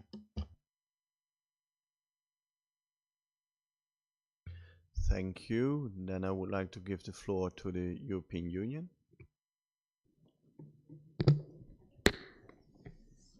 Yes, thank you, Mr. Co-Chair. And this delegation would like to welcome or thank for the welcome of the Thai people and its government for having us here, hosting us here, for the Secretariat, of course, for organizing a great meeting workshop yesterday, and hopefully for the whole of this week, and for the two co-chairs that will very ably, I would imagine, steer us through the meeting this week. And I would like to follow the guidance of the co-chair in making a few questions and then also some statements for discussions on this topic. So starting with the questions, and maybe starting with the questions to the SAP, it has struck us in particular that this discrepancy that we are talking about here, about bottom-up and top-down, has so suddenly appeared, apparently from one year to the next, 2014 to 2015. So maybe just once again for us as policymakers, how can this happen that a discrepancy so suddenly can appear? What is your explanation, and what may that indicate for the possible reason for this discrepancy? So that is maybe a major point of clarification that we would like to have. We thank, of course, the SAP for a great report with a lot of insight. a lot of clarity. And we've also noted that there is some data on the oxidation of HFCs in the atmosphere and the formation of HFC 23. And on this particular topic, we wonder, for these substances that do produce or break down into HFC 23 in the atmosphere, doesn't that mean that their actually global warming potential should be considered to be higher than what we consider it to be at the moment, because this is based on what it breaks down to, the original substance, but if there is a follow-up product that is very long-lived, maybe GWP need to be considered to be higher for the original substance. That has a question. To the TIAB, we are seeking some clarifications. You may have given that in your report and also in the good presentation this morning, but just to be very clear for our understanding here, does this TIAB believe that there could be any other significant sources of R23 out there that are not part of this analysis? Please just confirm that to us. And very similarly, do you believe that, and that's maybe to both TIAB and SAP, that a significant part of the discrepancy can be explained by the uncertainties, any uncertainties, and also on uncertainties that you still have on the other sources of R23. So is there any explanation discrepancy to be looked for in these areas, or should we rather be focusing on the production sector as probably where we should be looking to explain the discrepancy? So please clarify that to us again. So I mentioned we are very happy with the two reports, so let's also include the TIAB in our praise of the work and results presented. We're very concerned that there seems to be a very significant discrepancy still confirmed, and please let us know if that is beyond the uncertainties. It's in a magnitude that is quite relevant for climate change, so it's not a trivial matter we're talking about here. You have given us data on other sources and relevant contributions, and again, our understanding is that these will not help us to explain the discrepancy, and it's unlikely that there might be other unknown uses out there that might. So actually, probably we need to be looking at the production sector as the main area to look for explaining the discrepancy. There is some good news that there seems to be a decrease of the discrepancy since 2019, and I think the SAP in the presentation just called this improved mitigation, so apparently there may be some effective action already underway, but of course the discrepancy still remains to this day, so maybe there needs to be more of that. We think this issue needs to be addressed by all parties together. We need to make sure that efficient abatement technologies are installed and are used. This abatement technology has been around for decades, so we need to be able to prevent such emissions that are clearly preventable. We also would like to call for transparency in reporting. We call on all parties that have production of R23 to give the data on generation, whether it's used, emitted, or destroyed, and that would then also inform us better. And hopefully our work on the reporting sheet may help us in getting these data. We also, and that was pointed out also by the TIAB in the presentation, there is comprehensive UNFCCC guidance on MRV, on measuring, on estimating and reporting emissions of R23, so we hope that all parties look at that guidance and use it when making their reporting. Also, we urge parties to share relevant existing monitoring data openly so that the scientific community can exploit all available sources so that we have the best data available and we can reduce any remaining uncertainties. And that's in particular important, as we heard again, that for some regions there is less data available than for others. So we need to have a good coverage of all regions on this matter and on other matters. And well, as a conclusion, we think we need to keep working on this issue and we need to take effective action where this is needed. Thank you very much.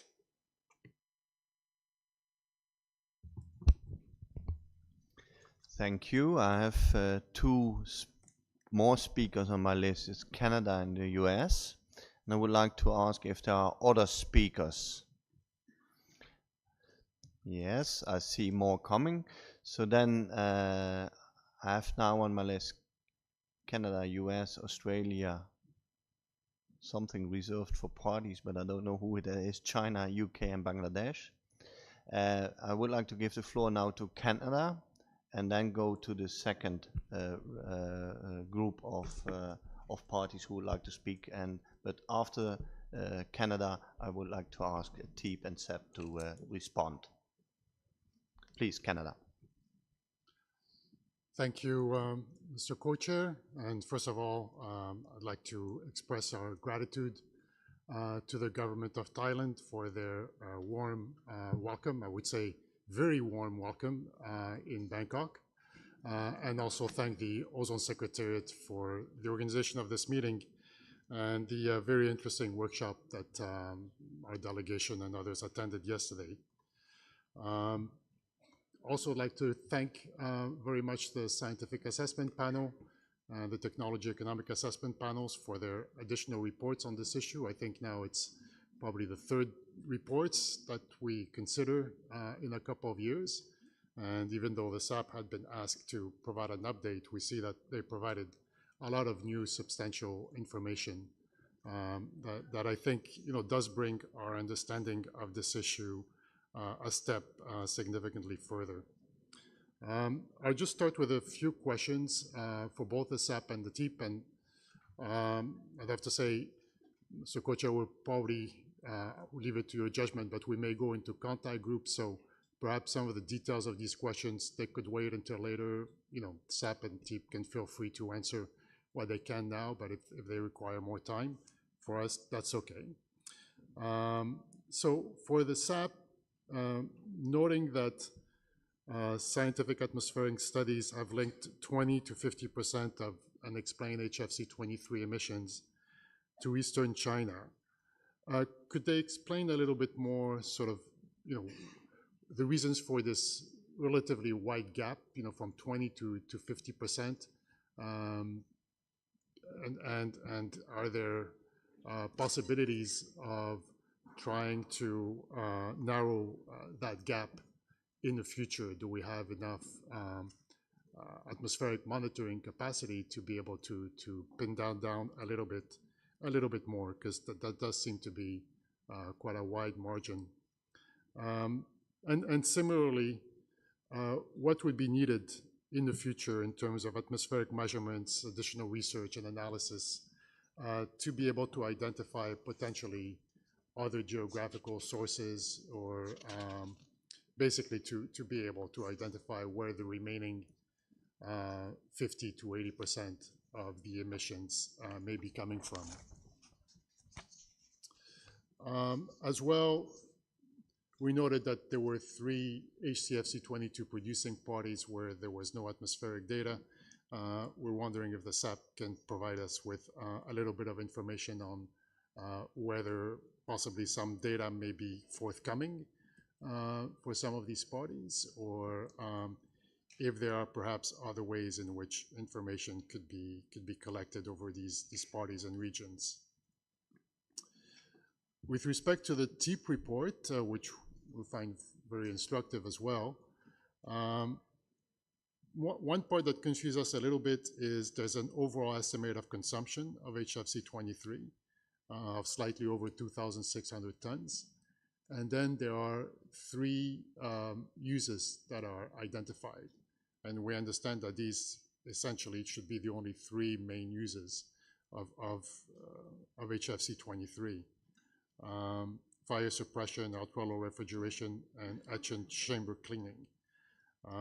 But the TEEP didn't provide sort of an estimated consumption for each of these sectors. I think they did it just for one of them. But based on their sort of qualitative estimates of the use in these sectors, they seem to be quite small, and we don't see how they would contribute to 2,600 metric tons of consumption. So maybe this is a question of us misunderstanding some of the information there, but we would be interested to know If there are perhaps other unknown consumption besides those three sectors, or perhaps if the TEEP is able to provide us with a very rough breakdown of consumption among those three sectors. And then the final question for the TEEP was the category of potential emissions, which they refer to as HCFC 22, plant waste and products stream, which has a wide range of 10 tons to 1,000 tons. Perhaps they could explain to us a little bit what is involved in that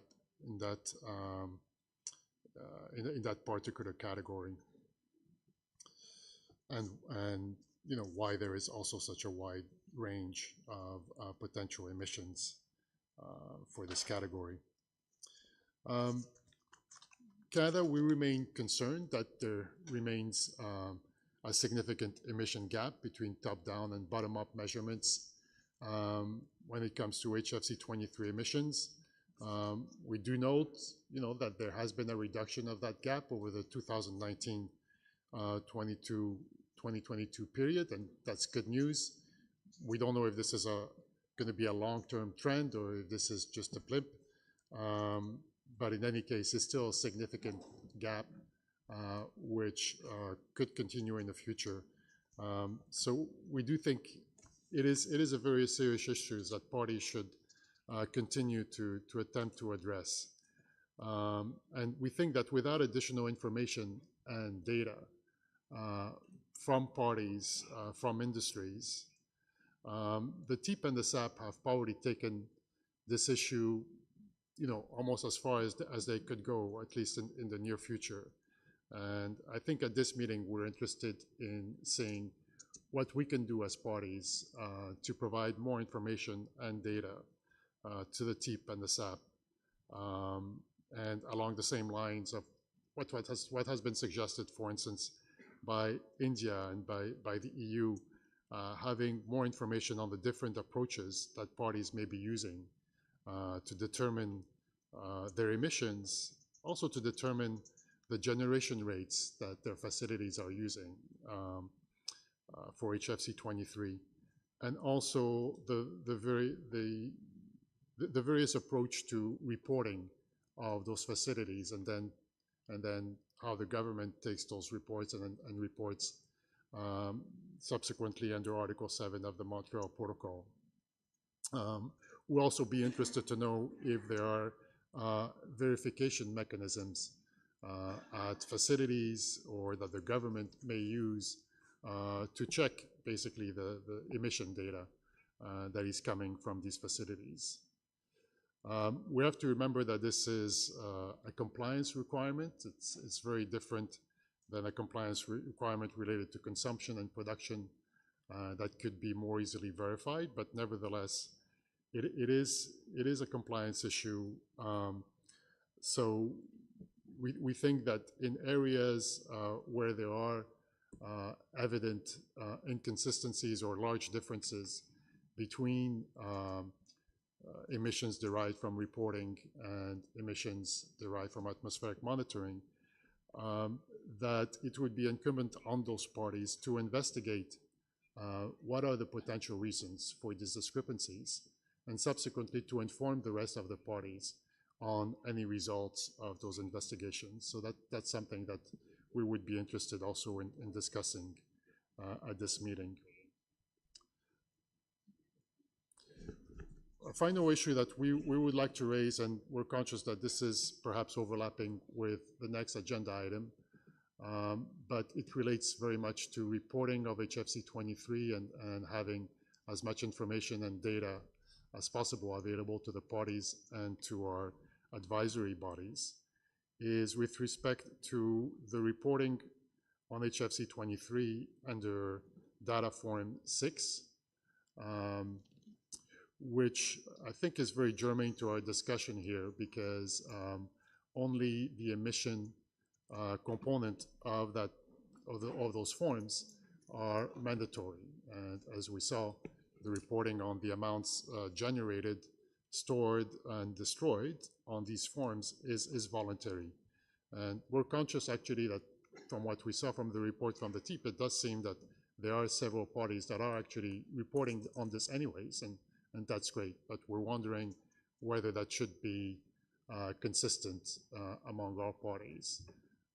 Now, I'm not sure if this is something that is also could be discussed under the next agenda item, but we just wanted to flag this as an issue that we think parties should be looking at. I'll stop here, but it's obviously a lot more could be said on this discussion, but thank you. Thank you, Canada. I will read out the list of speakers I have in front of me now. That's the United States, Australia, China, UK, Bangladesh, and Norway. I really would like to ask if other parties would like to take the floor. I don't see any other party, and there is a request from an NGO to speak as well, IEA. So I now will close that list, and I will go to this, let's say, first at TEEP and SEP response to the questions now, and then I go to the second row, what I just mentioned from the United States till Norway, and then an observer as well. Okay. TEEP. They will need 5 minutes, so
please stay in the room because there will be responses from SAP and TEEP.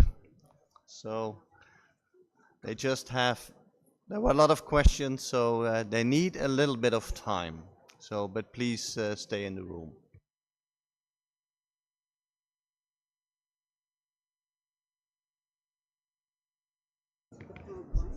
SAP can start now with responding to the questions, please, Steve. Yes, thank you. First, thank you for the questions.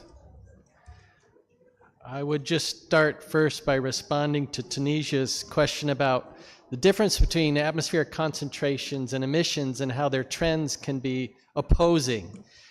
And I would say that atmospheric concentrations increase as emissions happen and augment the amount of the chemical in the atmosphere. But when emissions decrease, the concentration doesn't also decrease. Concentrations in the atmosphere decrease according to the chemical's natural removal rate from the atmosphere, or its what we call its atmospheric lifetime.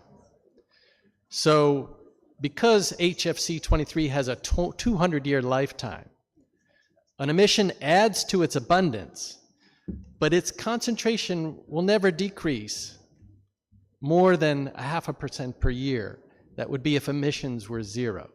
So there's a disconnect between emissions and concentrations. I hope that helps clarify. I'm happy to further clarify if I was unsuccessful there. With respect to India, they had a number of questions, and I guess I would say that what we've supplied here is an update to what was available in the 2022 ozone assessment. The last year of information, measurements, emissions, that was discussed in the 2022 ozone assessment was for the year 2020. And we've added information for the year 2021 and 2022 to this assessment. And they have been added seamlessly in a way that didn't result in any changes in the information that was provided for those earlier years.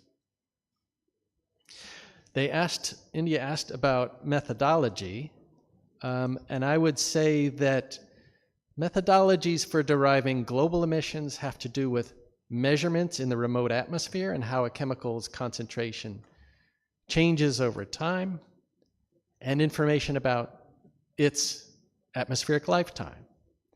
And those methodologies are discussed in previous ozone assessments, and we also included a section in this report on how emissions are derived from atmospheric concentration measurements, both on a global scale and on a regional scale. I'd be happy to supply some additional clarification if needed. Both Canada and India mentioned the incomplete regional information. And if there are any data forthcoming or expected in the near future from those three countries, I don't know about all the countries, but I will say, given that the organization I'm part of makes measurements across the US, it is our hope through the measurements that we're making across the US that we could have estimates of HFC 23 emissions constrained by the atmospheric observations within the next year or so, certainly in time for the next ozone assessment. There was a question about the atmospheric production indicated as being 3%. It's actually no more than 3% of current emissions, and it's likely to be substantially less than that contribution. Hence, I don't expect, based on those quantities, that atmospheric production would have influenced any consistency in reporting versus atmospheric-derived estimates during the CDM period or even during the Kigali period, or that has happened since that period of time, given that quantity of production is fairly small. EU asked if the GWPs of chemicals that actually result in the production of HFC-23, whether or not those GWPs should be reassessed. I think the SAP agrees that that's a reasonable consideration, and since this is new information coming to light for them as an organization, it seems a reasonable thing to consider in the future, and I think that they will be considering that, whether and how that actually is reflected in the next assessment is to be determined.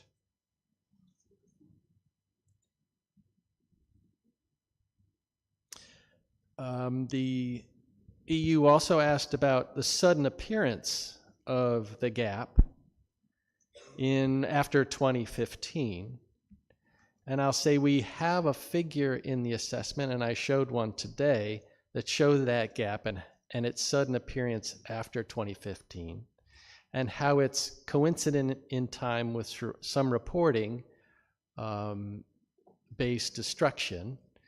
And we created that figure in an effort to show that they're coincident in time, even though it's not necessarily true that they're causal. It's not necessarily true that they're connected in cause. I will refer to the TEEP for any further discussion of that point, in that they're the experts with respect to understanding if there are other potential sources that might have increased during that period of time. EU also asked, and I think TEEP emphasized this, I would also like to emphasize it, that the discrepancies in recent years between the expectation and the atmospheric derived emissions certainly are very far beyond our uncertainties, at least with respect to how emissions are derived globally from atmospheric measurements.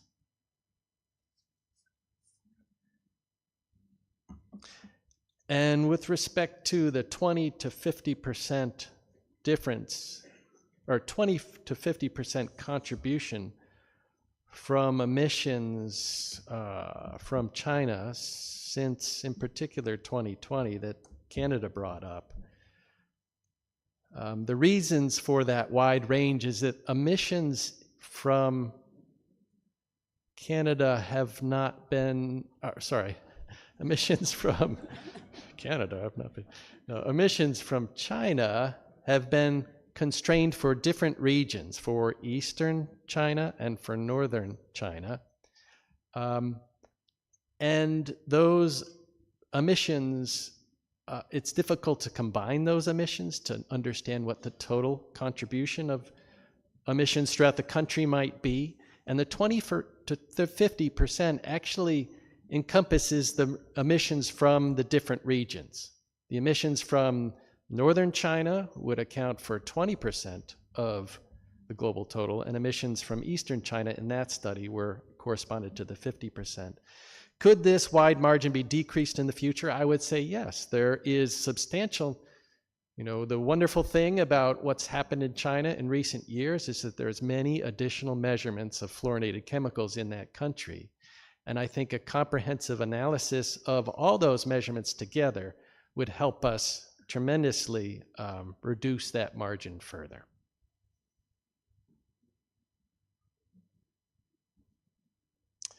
And I think I will pass it on to Teep now.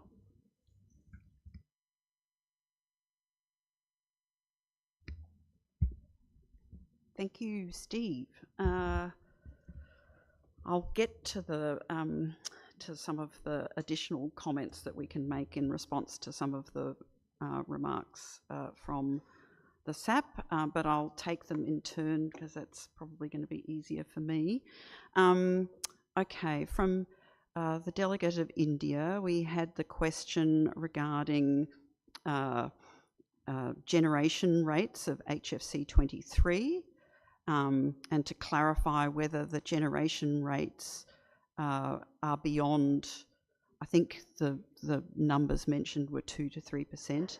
In the report, we provide estimates based on, there's a range of estimates based on HFC-23 generation from 22 production using IPCC default generation factors of 1.5 to 3%.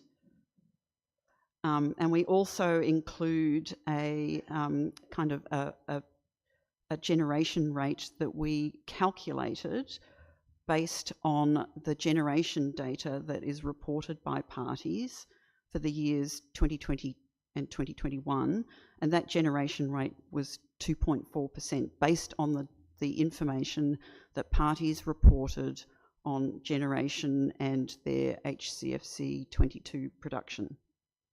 So hopefully that answers that question. There was another question saying, why is there an absence of consumption data? We present the total consumption data that is available to us, but we don't report the by party consumption data, because we're not permitted to do that because it's commercially, well, it's confidential information. So that's why we only include totals of consumption. The question from Russia related to the coefficient of HFC 23 emissions from 22 production that we used. Perhaps to clarify first that the HFC 23 emissions data that we present in the report is a mixture of reported data from parties under Article 7 for HFC 23 emissions and estimations that the TEEP has made of other potential emission sources based on information available to us. We decided to only include the HFC 23 emissions data reported by parties, which we believe to be predominantly from 23 emitted from 22 production. So in terms of a coefficient, if you calculated the coefficient of 836 tonnes, which was what the amount that was reported by parties of HFC 23 emissions, from the 22 production, which was 1,200,000 tonnes, that would give you a coefficient of, oh, hang on, it's here. We calculated it, that's why we took so long coming back to the microphone, 0.07%. And it's worth noting that in a recent paper from with a well-operated 22 and polymer plant, that it was reported that HFC 23 emissions had a coefficient of about 0.19%. So the reported data, 0.0%, measured data, 0.19%. Okay. Then we had a question.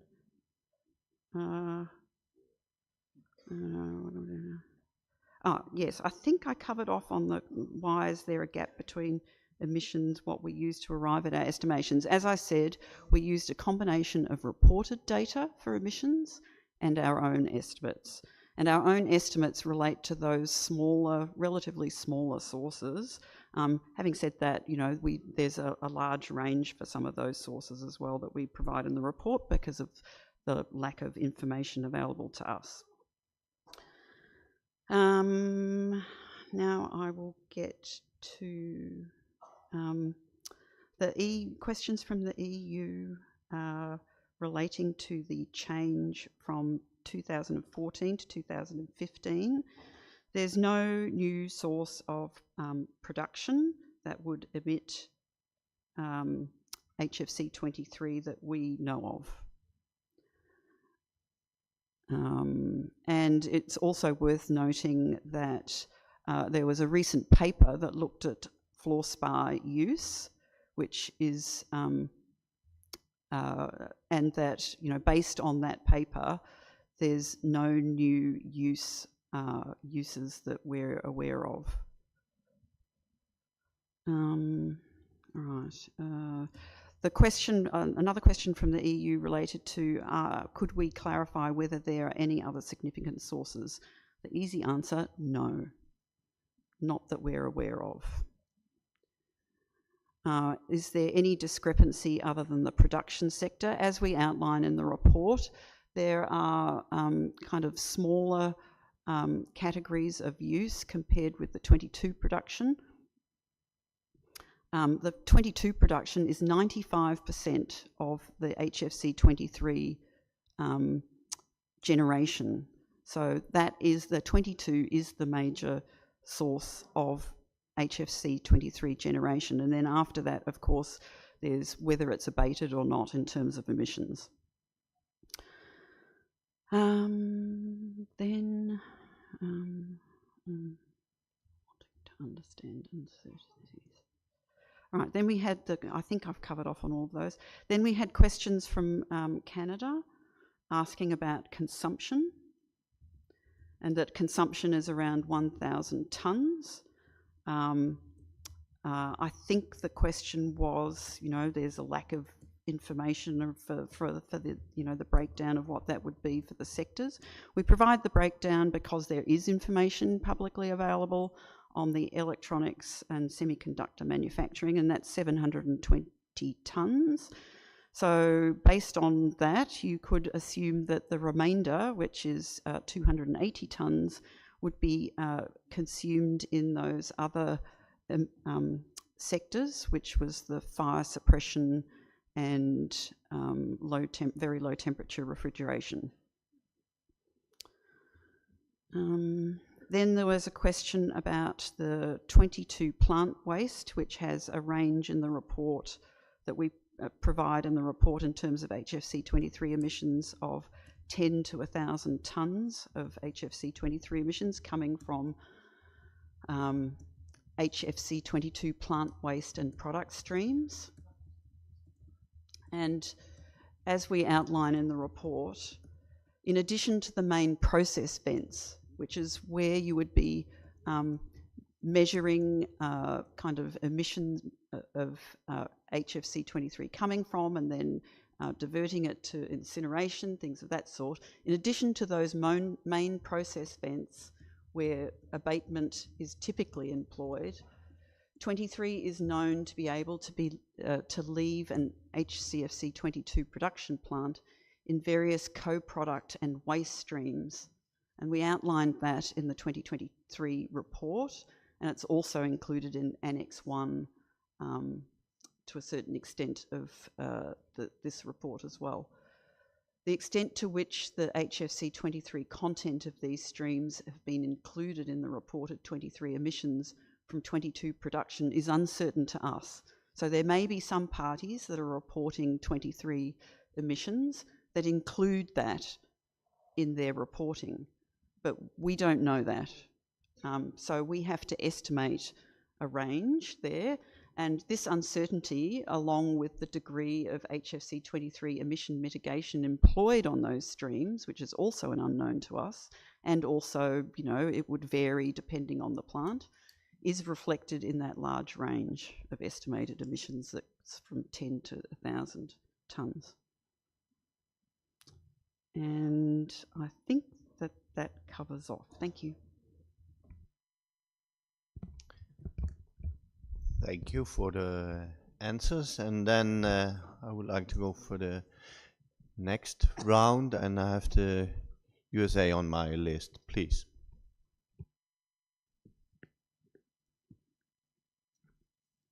Thank you, Co-Chair. Good morning, colleagues, and thanks to the government of Thailand for welcoming us here. Wanted to express our appreciation to the SAP and the TEEP for these reports. They're really quite excellent reports. And I think there's a lot of quite significant and important and environmentally relevant information that is included in these documents. So I have a few questions, and then I understand, Co-Chair, you're combining both questions and discussion. So I'll start with questions and then move from there. But I think it would be useful to have a little bit of an understanding maybe of the broader framing of the significance of this issue. So I wanted to start by asking SAP if my understanding is correct, that if you look at the forcing, the warming forcing of HFCs in total, that HFC 23 is somewhere in the ballpark of about 15% of the total. If that's wrong, maybe I could ask the HFC, the SAP to correct that, but also to give us a sense. I'm just trying to figure out, my general impression is this is actually an issue that matters a lot. The numbers are big, quite big, but if they could do a little bit of, we're here because we care about HFCs, and I think this is a pretty significant fraction of the overall HFC forcing. So if they could speak to that, that would be quite helpful from my perspective. The gap, as I understand it, and this is just the gap, it's 10.5 to 12.5 kilotons. That's a little bit less than it was, so that was in 2022, I think, a little bit less than it was in prior years. But when I say less, that's still about 170 million metric tons of CO2 equivalent, if I'm doing the math correctly. Maybe SAP can confirm my math on that. But again, just to understand the magnitude of this, I think these numbers are quite large, and it's really worth understanding that. And then a related question, this is sort of SAP and TEEP combined. But I guess as I'm reading what you're saying, basically we've identified the emissions for about 20% of what the atmosphere is showing are the actual emissions. Is that correct? Just based roughly on the numbers that I've done. And I say 20%, I mean, another way to look at that is that means 80%-ish of the emissions are basically unaccounted for at this point. And if, in fact, the magnitude is large, that would be a pretty concerning fact. So maybe on that one, SAP or TEEP could opine on that as to whether I'm understanding that. Just back to a couple last points for SAP. So the atmospheric oxidation point, which is, so before we were talking about a gap of over 10 kilotons, atmospheric oxidation, I just want to make sure the magnitude, you said something like, up to about 0.4 kilotons. I just wonder, is there a range there, or do you only have the up to framing? It would just be useful to know, because it would give us a bit more of a sense of maybe what the actual number is in that particular context. And then just the last thing for SAP, I actually think, and I'm not sure there's been a lot of mention of it thus far, but your figure 7 and also in the executive summary on the third paragraph on page 4, it talks about the HFC 23 emissions estimates derived for Eastern China, and we basically have a study that provides this information. The derived emissions were 5.7 to 9.5 kilotons per year, which is dramatically higher than the amounts that have been reported. So you spoke to this a few moments ago, I think in response, I think Canada may have mentioned something along these lines. One thing we were trying to parse was sort of the estimates from Eastern China and Northern China. You said those are not additive in some sense. I also assume that geographically they also don't necessarily cover the entire country. But is there further information maybe that is coming that could shed additional light on this? Could you say anything more about like how you sort of, how and if you can get some sense based on these sort of two different geographical estimates, just to understand a little bit more, if there's anything more that could be said about sort of what those estimates of emissions might be, which are quite substantial, representing as much as half of the gap in emissions that we're talking about here. I think to us, this was perhaps sort of the clearest and most direct information that we have. Like in some sense, we see a global gap, but we also have some very specific regional information, which is telling us, I think in a more specific geographical context, where this discrepancy is coming from. So that's all I had for the TPON questions that's all I had for the SAP. For the TEEP, just a couple of items of clarification. One is, do you know the volume of HFC 23 that is produced by lines that make HFC 23 intentionally? Meaning not the lines that are collecting byproduct and storing it and either destroying it or selling it or whatever is happening with that material, but lines that actually are producing 23 for purposes of consumptive uses or feedstock. So not the byproduct, but intentional production of 23. I think that just could be a useful yardstick to have some information about if you have that. The second item is just, so the gap we're talking about here, it's 10.5 to 12,500 tons. It's pretty big. So given the scale of this, what are the processes around the world that are capable of generating volumes of 23 that could be like large enough to explain this gap? And then separate, what percent of total global HCFC 22 production is in China? If you could provide that, I think that would be helpful. And then the last question I had for TEEP, it just relates to table 4.1, and Canada mentioned this as well.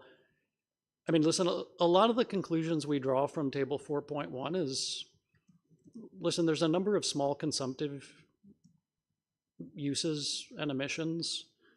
And it might be really interesting to find out more about emissions from fire suppression, but they're not actually going to explain the gap that we're looking at. So the items on the table that are perhaps of greater interest, Canada mentioned the HCFC 22 plant waste, 10 to 1,000 tons. I think that also doesn't really explain the gap much, but it's a pretty big range going up to 1,000 tons. Maybe the question on that one, as well as the TFE HFP manufacturing line, might just be, is there anything further that TEEP could do to provide a little, like to reduce how big that range is? I don't think, even if you tell us it's going to explain the gap, but the higher ends of those ranges are, getting to the significant level as compared to most of the other items that are in there. So those are really the questions that I had. So, Co-Chair, sorry, it's a little difficult to combine both questions and discussion, but just to say, from our perspective, I think the reports that we've gotten are thought-provoking and interesting, and I think they're consequential. We think there's going to need to be a follow-up on those.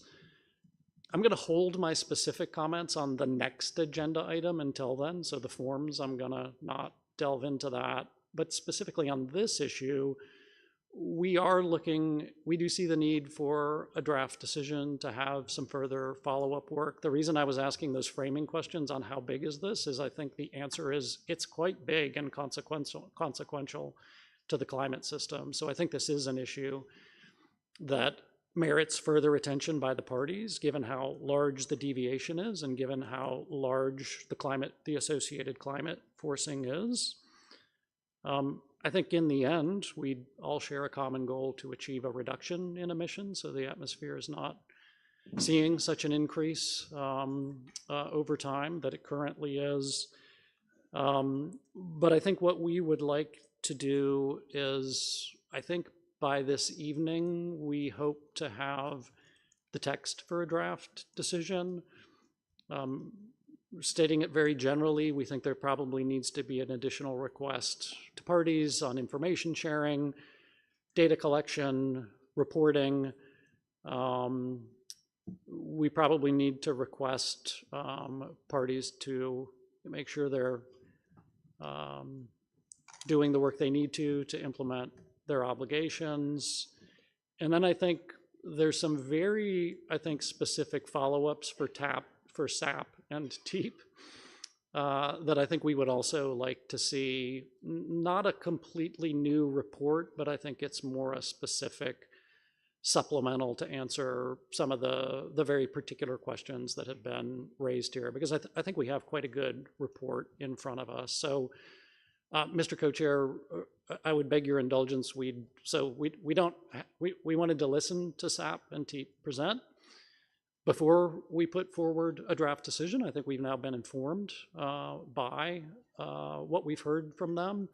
And I think we would hope to submit a draft decision tonight with a hope to introduce it tomorrow. And then I believe there will need to be a focused discussion on this in a contact group that would focus just on this issue. So I'll leave it there. And obviously, when we come forward with our CRP, we would come back to the plenary to introduce that. Thank you. Thank you, US, and good to know you are working on a CRP. I would like to give the floor to Australia. Thank you, and good afternoon to everyone.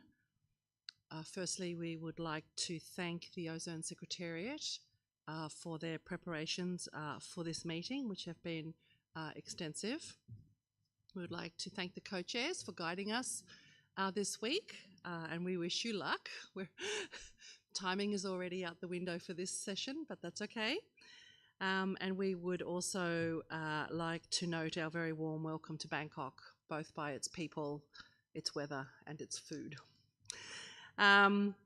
We would also particularly like to thank the TEEP and the SAP for their reports on HFC 23 emissions in relation to decision 35/7.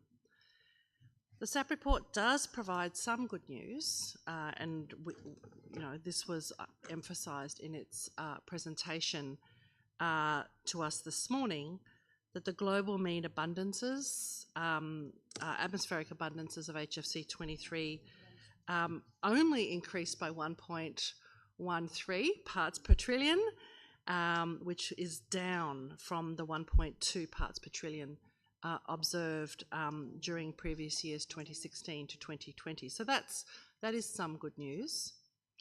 The other good news that was provided was that the global emissions of HFC 23 estimated from atmospheric abundances have also decreased, and we saw that in the graphs that the SAP provided to us this morning, from a high of 17.3 kilotons to 13.9 kilotons in 2022, despite an increase in the total production of HCFC 22.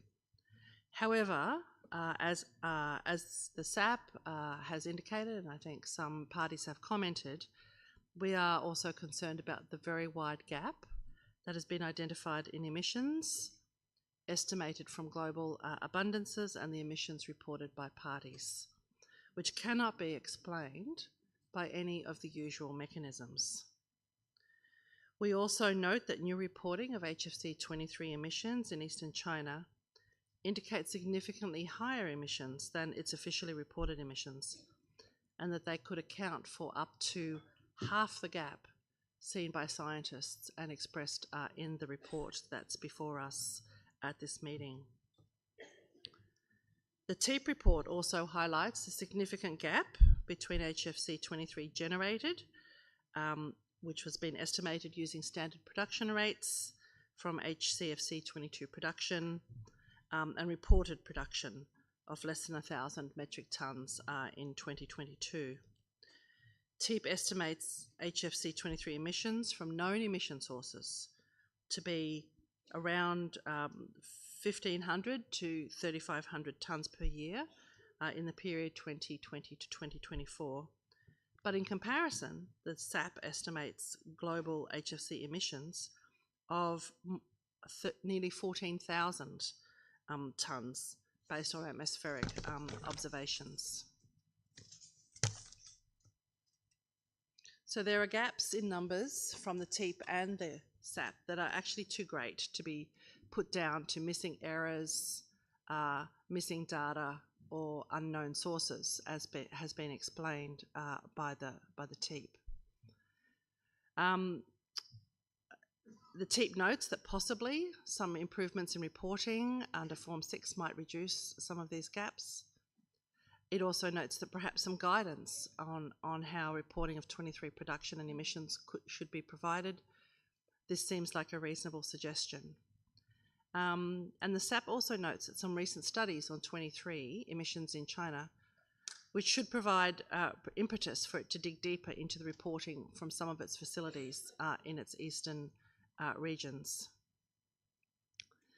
There have been lots of clarifying questions, and we're not going to add to your very long list of questions, but we do urge all countries with HCFC 22 and 23 production, and where there are identified discrepancies in their emissions, to re-examine their policy, regulatory and reporting frameworks to ensure they are able to capture all production and emissions data as accurately as possible. We did note the proposal from the US to put forward a CRP by this evening, I think, and we would be very happy to work with the US and other delegations on a way forward. I think we agree that the quantum of the issue that we're looking at this meeting, and it has been provided in the reports, is quite significant, and we would like to see a path forward identified at this meeting, so we can get a better handle on the data, and for countries to put their best efforts into reconciling the discrepancies that have been identified. Thank you, Co-Chair. Thank you, Australia. And indeed, we are a little bit behind schedule because we were optimistic. So the next one on my list is China.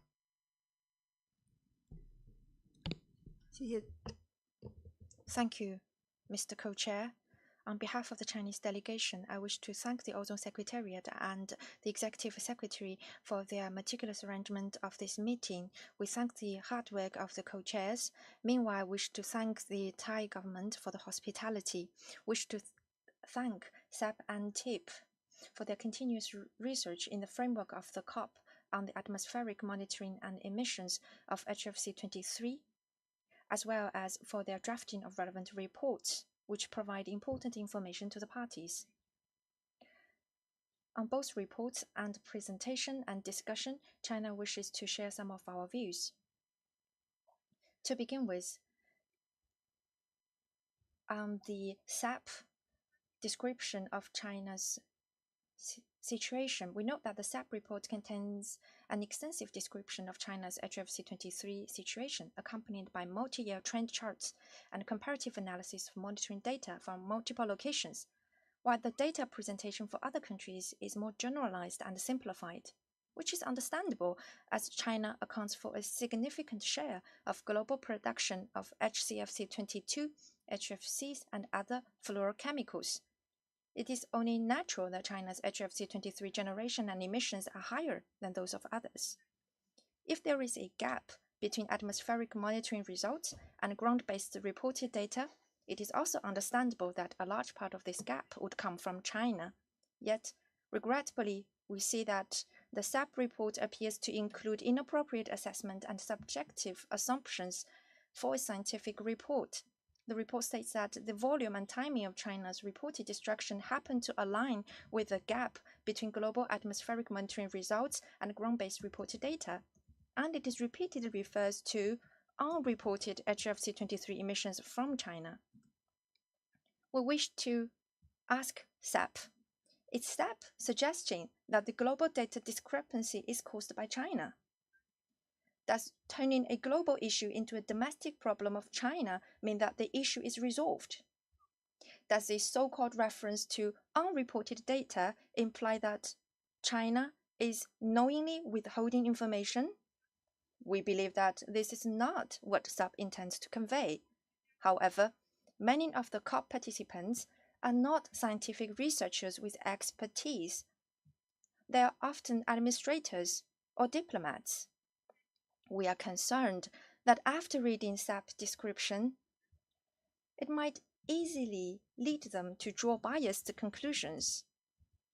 For decades, the development of the protocol has relied on the research findings of scientific bodies like SAP and has prided itself on science-based decision-making.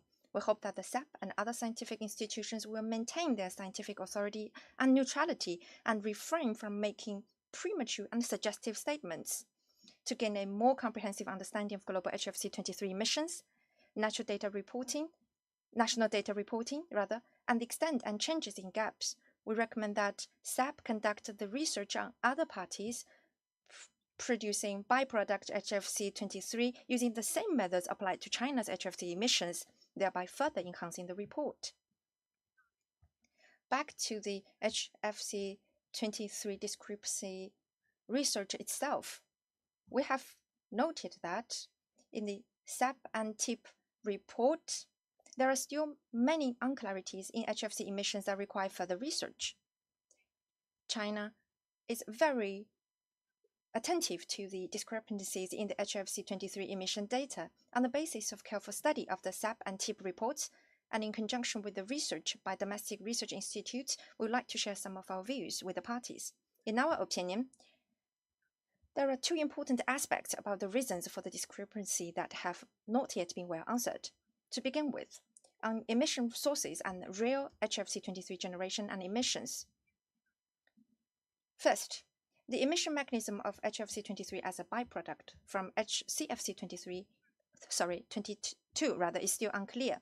We note in August 2024, the journal Nature published the results of the HFC 23 emission study by an international team of researchers and an HCFC 23 production unit in an A2 party. The study showed that even with best practice technology for controlling HFC 23 emissions, still, emission of approximately 10% of the HFC 23 produced was monitored. However, HFC 23 emissions reported by all parties are currently well below that percentage, and many percentage have even reported emission data close to zero.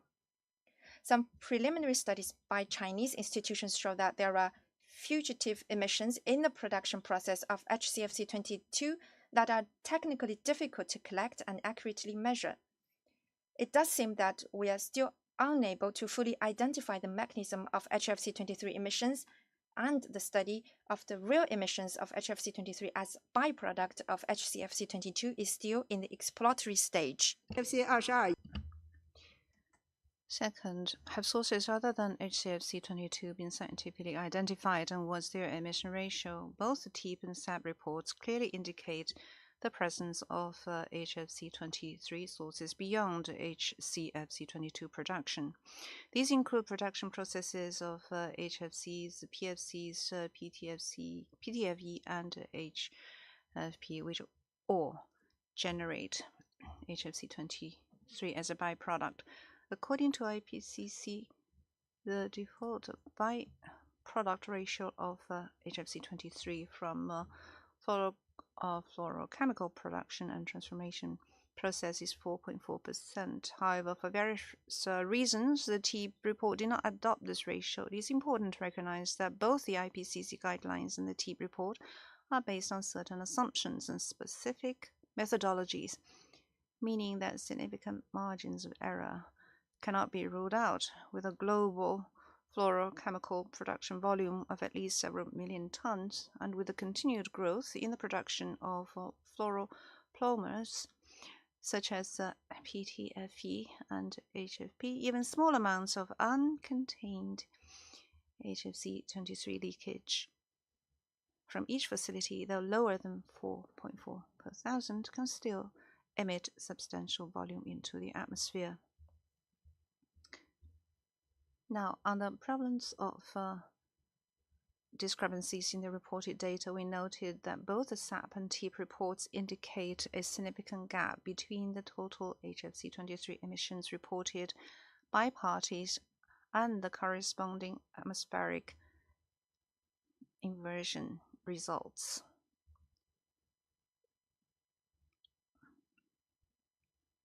Such a discrepancy is prevalent across reporting parties.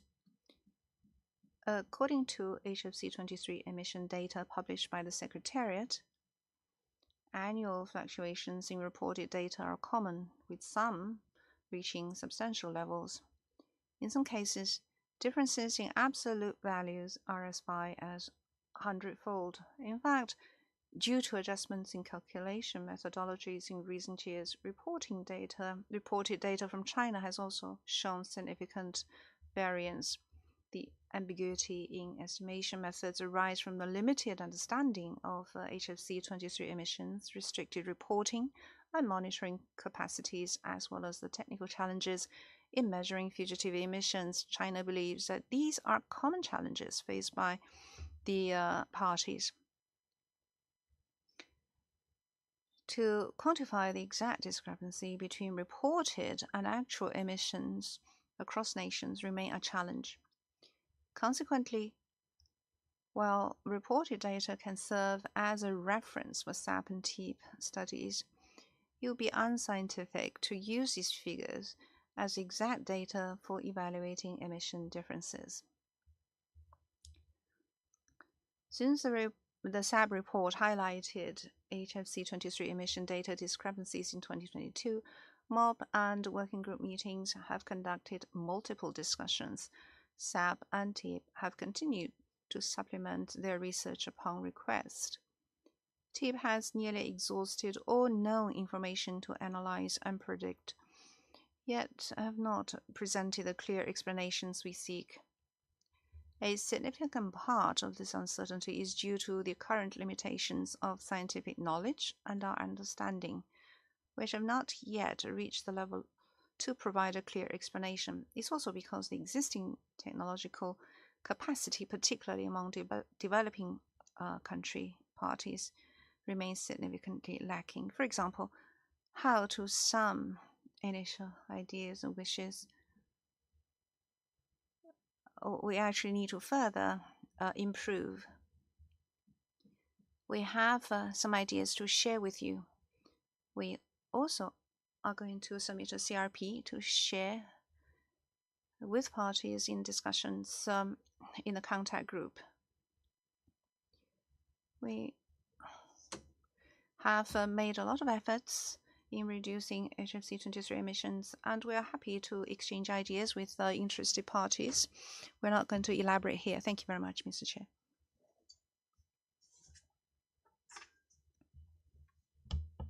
To know that you're preparing a CRP on this issue, and let's say I go now to my list. We have only a couple of minutes left, or let's say not much of an hour. I already closed the list, and I had on my list UK, Bangladesh, Norway, and then IEA. So I really would like to urge you to be concise in your statements or questions, and please, first the UK.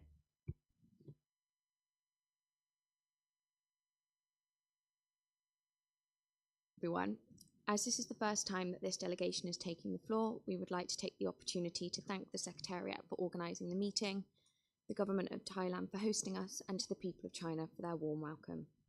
The UK would also like to thank the SAP and the TEEP for their presentations, insightful reports, and the valuable continued work on this important matter. The UK shares many of the concerns set out and raised by other parties, and we shan't repeat those here in the interest of time.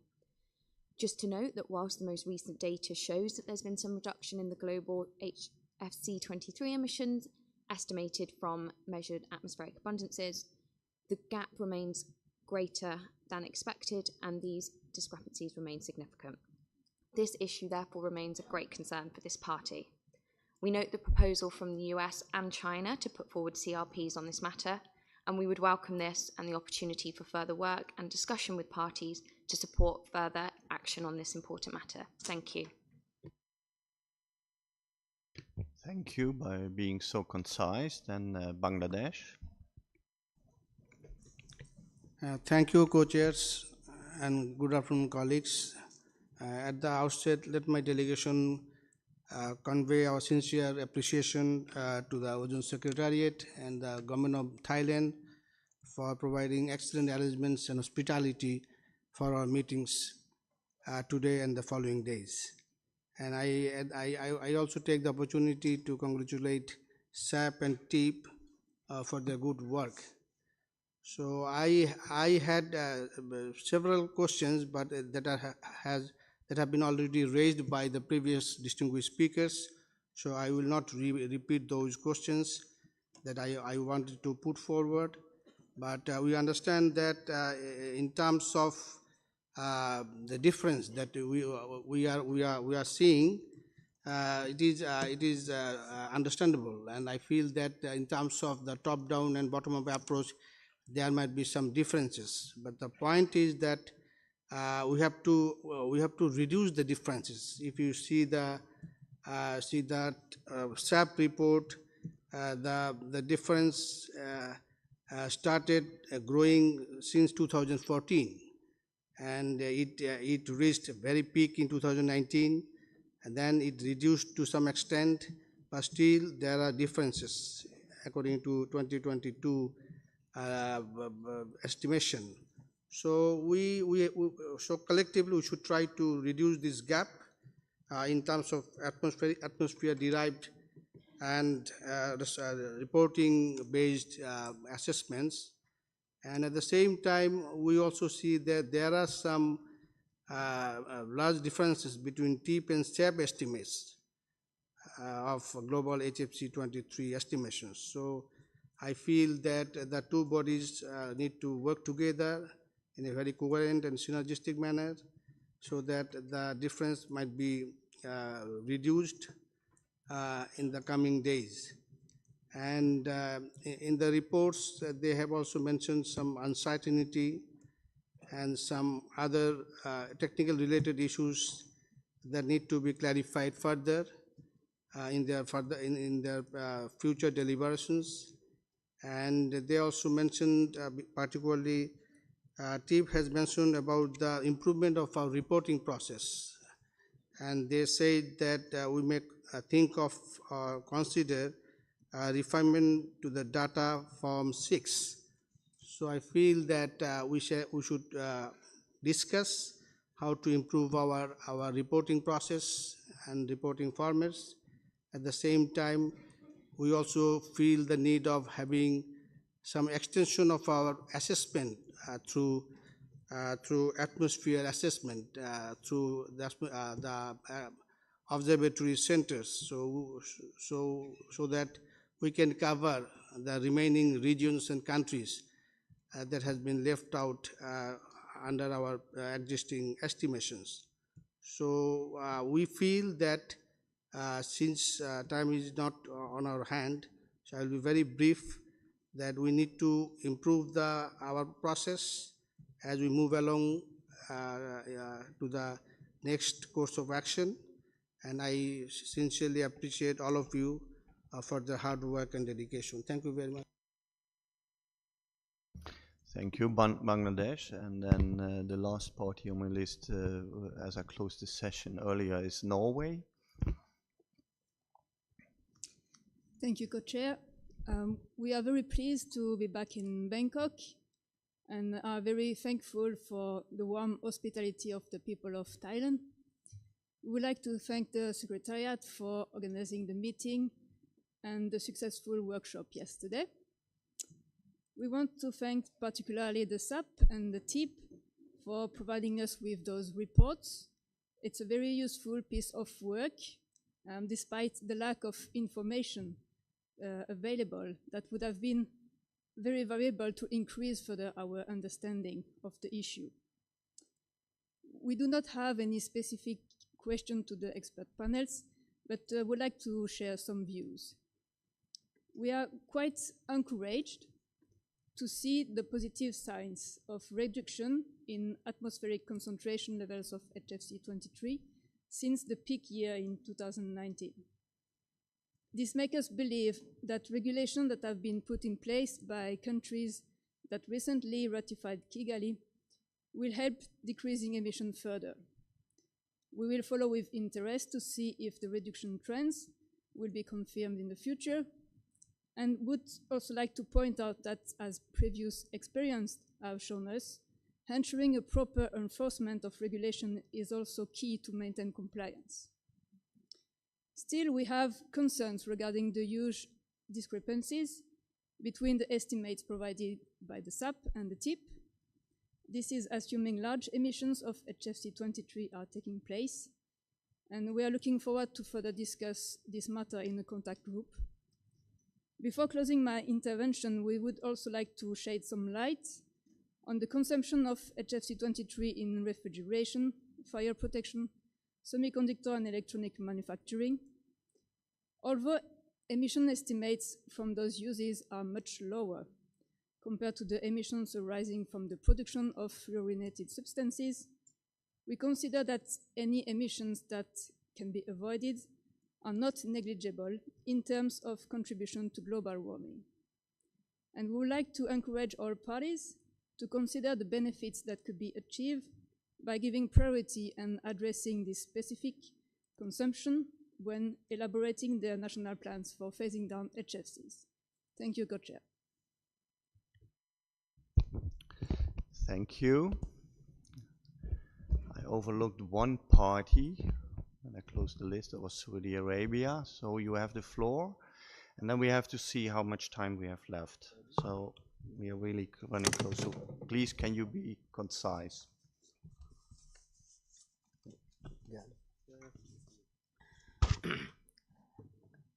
بسم الله الرحمن الرحيم. يود الوفد السعودي تقديم الشكر والتقدير لمملكة تايلاند حكومة وشعبا على حسن الضيافة، والشكر موصول لأمانة الاتفاقية الموقرة ورئاسة المؤتمر، وإذ نشكر للجميع مشاركتهم البناءة في هذا الاجتماع. We would like to give thanks to the Ozone Secretariat. We'd like to give you thanks for organizing this meeting, and we consider that the Montreal Protocol is a shining example.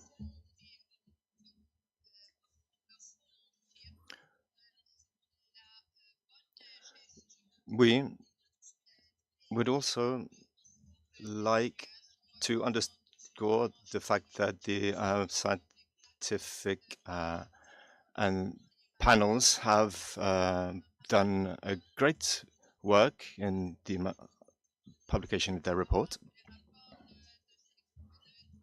We are very grateful to the working group, and we do believe that the work that they have done is very credible and based on scientific data and not based on studies of probabilities. We have also taken note of the increase in certain gases and the fact that this is attributable to emissions from certain countries. Although the data are incomplete, SAP has given us very useful information, and our country would like to invite all parties to be as neutral and as scientific as possible in their approach, that we can work towards the benefit of the whole of humanity through a scientific approach. We must be neutral and impartial. To conclude, therefore, I would like to convey my gratitude to you. Thank you so much. Thank you, Saudi Arabia. Then I would like to give the floor very quickly to one observer, IEA, and then go back to TIAB and SAP. Very quickly, IEA. Thank you, Co-Chair.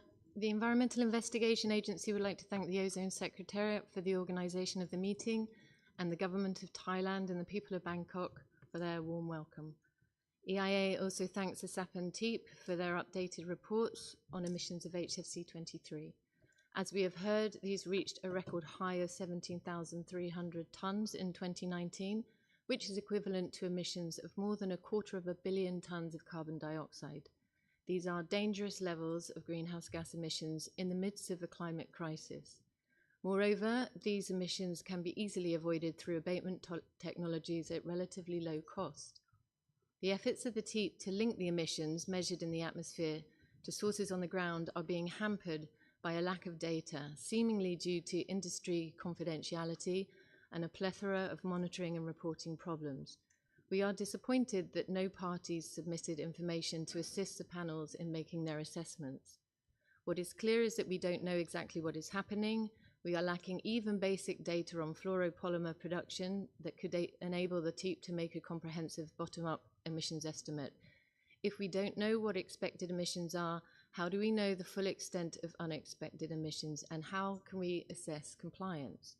In our view, the situation underscores the critical need to generally improve monitoring, reporting and verification of Montreal Protocol controlled substances, as is being discussed under separate agenda items related to feedstocks, strengthening the institutions and atmospheric monitoring. We urge a strong response from the parties at this meeting, including a demand for transparency from producers, complete information from countries with fluoropolymer and HCFC 22 production, the establishment of clear guidelines for measuring, controlling and reporting HFC 23 emissions, the development of an auditing framework for fluoropolymer production, and additional efforts from all parties to eliminate as a priority the use of HFC 23 in all emissive applications. Thank you, Co-Chair. Thank you. I would like to propose that TEEP and SAP respond after we had the lunch break, so you have time to coordinate. I think it makes you quite happy. So that's one thing. And now I would like to give the floor to my co-chair to go to another agenda item very quickly. Thank you. And very quickly to consider item 4D on very short-lived substances. At OEWG 46, the parties considered the response of their TEEP to Decision 35 on VSLS, prepared by the TEEP's MCTOC in cooperation with the SAP. Following the parties' initial discussions on the matter, Australia, Canada, the European Union and Switzerland put forward a draft decision requesting the TEEP in cooperation with the SAP to provide additional information on VSLS. The draft decision was discussed in a contact group which revised the text but was unable to conclude its work. Parties agreed that they would resume discussions on this issue at MOP 36. The revised draft decision is set out in the draft decisions document 36.3 as draft decision 36A. And to be efficient, I would like to suggest that we establish a contact group right away and resume the discussions in the contact group.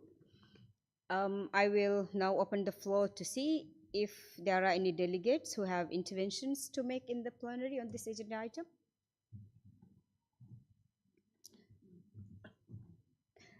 Okay, I don't see anyone requesting for the floor. Thank you. And so we will establish the contact group, and may I suggest that Heidi from Germany and Yuan from Argentina to co-chair this contact group. With this, we will close the plenary for lunch. And like my co-chair just mentioned, we will continue with the SAP and TIPS responses in the afternoon. But before that, I would like to see if there's any announcement that the Secretariat would like to make.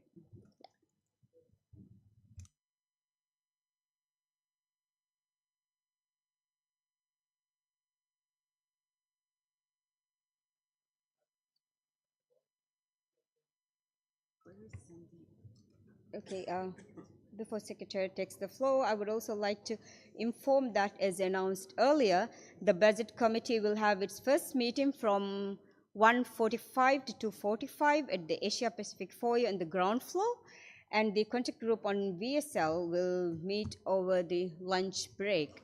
And you can see the schedule for today also as well on the screen. Secretariat, you have the floor. Thank you, Madam Co-Chair. Thank you, Madam Co-Chair. Distinguished delegates, the Secretariat would like to make the following announcements. Daily subsistence allowance will be paid to all sponsored delegates at the distribution counter next to the help desk. Please bring your passports and boarding passes from 1 p.m. to 3 p.m. Sion Commercial Bank is located at the first floor of the Secretariat building. It will be open from 8:30 a.m. to 3:30 p.m. Food and beverage stations located on level 1 are Coffee Corner, which will be open from 7 to 5 p.m., and the cafeteria from 6 to 8 a.m. and 11 to 3 p.m.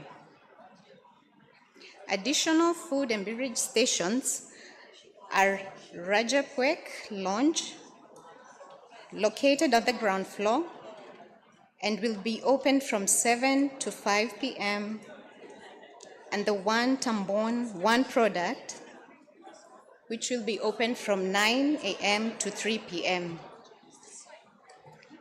The First Aid and Medical Services Center, located at the ground floor, will be open from 8 a.m. to 8 p.m. The prayer room is located on this floor, outside the plenary hall to your left. Greening our meetings. The Secretariat adopted its environmental management system in 2022, and this commits the Secretariat to upholding and improving the sustainability of its meetings. Distinguished delegates can support this initiative by bringing their own reusable water bottles and lanyards from previous meetings. More information on greening our meetings and travels can be found on the meeting portal. The Code of Conduct at UN meetings is applicable to all delegates at this meeting, and more information is also available from the meeting portal. The Secretariat would like to bring to the attention of the distinguished delegates of the Ozone Action Exhibition on what cools the air but warms the sky. It is at the ground floor next to the registration desk. Finally, the cocktail reception will be held on Thursday from 6 p.m. to 8 p.m. at the ground floor. Thank you. Thank you, Secretariat, and we will resume the plenary at 3 p.m. See you everyone at 3 p.m. sharp. Have a good lunch.